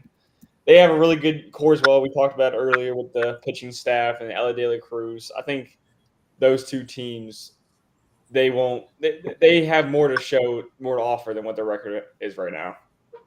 Matthew Lumsden. I'll leave the Pirates for Saxman so we can go into the analysis about how great the pitching staff should be. I'll go with the Nationals. I like Mackenzie Gore as a frontline starter. I think James Wood's a stud. CJ Abrams is a stud. I think that's one of the few times you see a generational guy in Juan Soto. The return actually seems like it's panning out very well. Yes. Plus, they have a lights out starter. The guy that leads the team in wins, Gore. He's tough. But I live here in Washington, so we get to see him a lot. And I agree with you. I think they're much tougher than meets the eye. It's interesting when you bet baseball every day, like I do. It's easy to bet against the bottom feeders, but there's very few times I bet against the Nationals, and very few times I keep betting against the Pirates. I'm like too stupid for a job. But when you bet baseball every day, you look at these pitchers. Like when I see when I see Sears on the mound for Oakland, I shy away from that. When I see the Nationals playing at home, I don't care who they're playing. It's just not a good bet. And so I think the Nationals are an up and coming team. Coach Vince. Well, I agree with the A's analysis. I think they're gearing up for I think in 2028 is when they plan to move to Vegas. Mm-hmm. But you know what? A team I like that's under 500 right now, moving forward, is the Royals. We were talking a year ago, College World Series, about Jack Caglione from Florida, and he definitely made a fast path to the major leagues. I don't think he's quite major league ready yet, but boy, he's a talent, and they got enough pieces in Kansas City. They got the leadership of Salvador Perez, who's been a starting catcher for the Royals for 35 years now, it seems like. But there's a good culture there. I think there's something to really look forward to with the Kansas City Royals. Saxman. Yeah, I like all those picks. And, I'm a homer on the Pirates because, hope springs eternal. And they have got to make a move sometime on getting some bats in that. And they're just ready if they invest in their offense. They've got the defense. They've got the pitching. They got a core. Look, you cannot have enough great arms, right, in this game. And they got a great core there. The question is, like in all these organizations, will they spend the money? Rubenstein up in Baltimore, he's got to break out the checkbook. You're just not going to make it otherwise. But I love Kansas City. I hate saying I like the Nationals, but yeah, they got a great core there. If they invest in their pitching staff, they'll be right back in the mix of things, and that's a great thing. And I love seeing Sacramento, the A's doing something there. I've been a fan of the organization, just watching Moneyball and reading the book, and just how a small market team can scrap along in this league and get back to winning. That's what I admire. That's what I don't admire about my Pirates. They just don't seem to want to win year in and year out, and that is completely antithetical to the thinking and the culture of Pittsburgh. They don't get up going, well, we're going to try a little bit today. They don't do that. That's a blue collar. You don't work, you don't eat kind of town, and they don't tolerate it. All right, let's go to our best bets for the day. I'll start us off. I've got three. I love the Astros today at home over the Cubs. They've won 6 in a row. They're hot as a pepper. McCullers coming back. He had about 10 days off. His last 2 outings were absolutely spectacular. He's got his velo back up, and obviously, if they're starting him today, he's well rested. So I like the Astros. I like San Francisco Giants minus 167 in Chicago today with Robbie Ray. I think this game's, I'd lay over 2-1 here. I think 167 is a bargain, and I'm going to go with Arizona minus 156 at home with Brandon Pfaadt over Miami. I just can't bet Sandy Alcantara. I don't know what is wrong with the guy. I mean, he was so good, and now he's so bad. And I just can't. I keep betting against him. I keep winning. I think he'll probably end up getting traded at the deadline. But a sad situation because he had that one good season with Miami. He was so electric, and he just can't seem to get it together. So those are my 3 picks: Astros, Diamondbacks, and Giants. Somebody want to weigh in here, Statler? My picks. I got the Pirates rolling again today. This series just feels like one of those rare series that the Pirates are just going to take control of. So I'm picking them to win today. I also like the Detroit Tigers to beat the Minnesota Twins today. The Tigers are unstoppable. They're going to continue to roll. And I'm going to pick the Red Sox, even though they got embarrassed last night by the Blue Jays, to come out on top today against Toronto. They suck. But anyway, go ahead. Logan?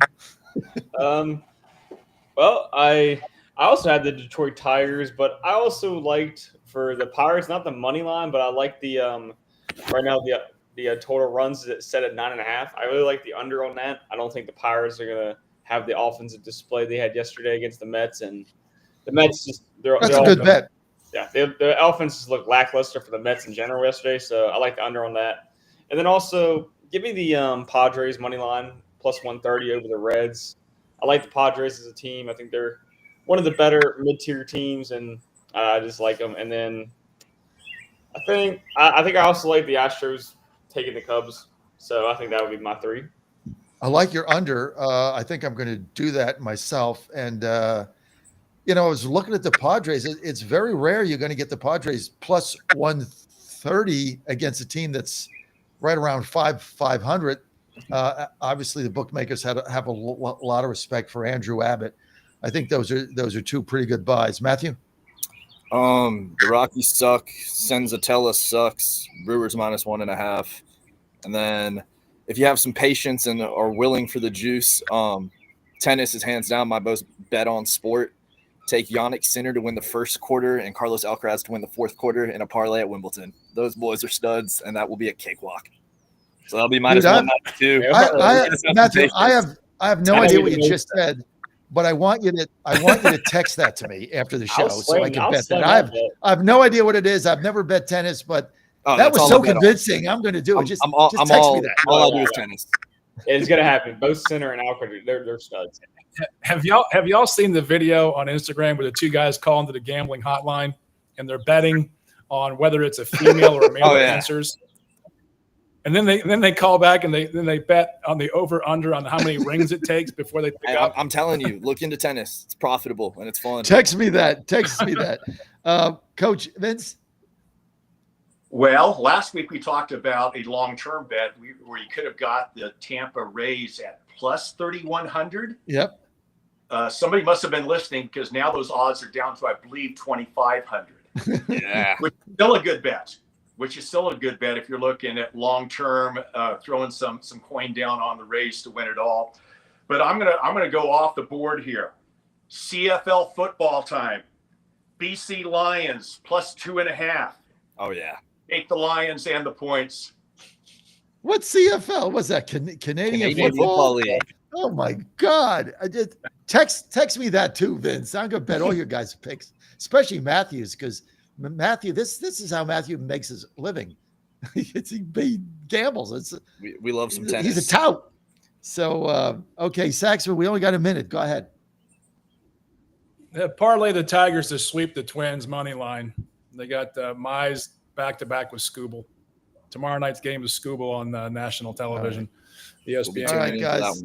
We're gonna thank everybody. If you have a problem gambling, you want to call 1-800-GAMBLER. That's 1-800-GAMBLER. If you have a gambling problem or know of someone that does have them, call 1-800-GAMBLER. In the meantime, our picks are for entertainment purposes only, and Clearly, Brendan, good Lord, taking the Pirates is also going to sponsor a cannabis wait a minute. facility. I only picked them to win today. I didn't pick a sweep.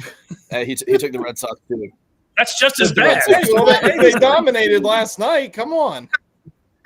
Oh my God, they dominated last night. That's one. You get one. You get one. I'm trying to be positive here, Saxman. Cannabis is not legal in West Virginia. You have to drive to Cumberland, Maryland to get it. I'm glad you know that, a John. wealth of information. You're on the John Fredericks Media Network. Great to have you guys with us. Jay Delson Golf coming up next. I want to thank Al Green for his work in making this thing happen. And I want to thank our panel, Brandon Statler, Logan Powell, Chris Saxman, and Coach Vince, Matthew Lumsden. And I forgot this segment brought to you by MyPillow. Go to mypillow.com. Get your best pillows there and your slippers. Promo code Godzilla. Get all the great savings. Shipping free through July. Thanks, Mike Lindell. Guys, thanks for being with us. We will see you next Saturday. I am off next week, so filling in for me, John Gordon Monday, Phil Klein Tuesday, John Reed Wednesday and Thursday. I'm sure Saxman will be popping in the show. And, of course, we're off on Friday. So I will see you next Saturday, bright and early, on Godzilla Wins. Everybody have a great week and a great 4th of July. Thanks for being with us. Jay Delson Golf next.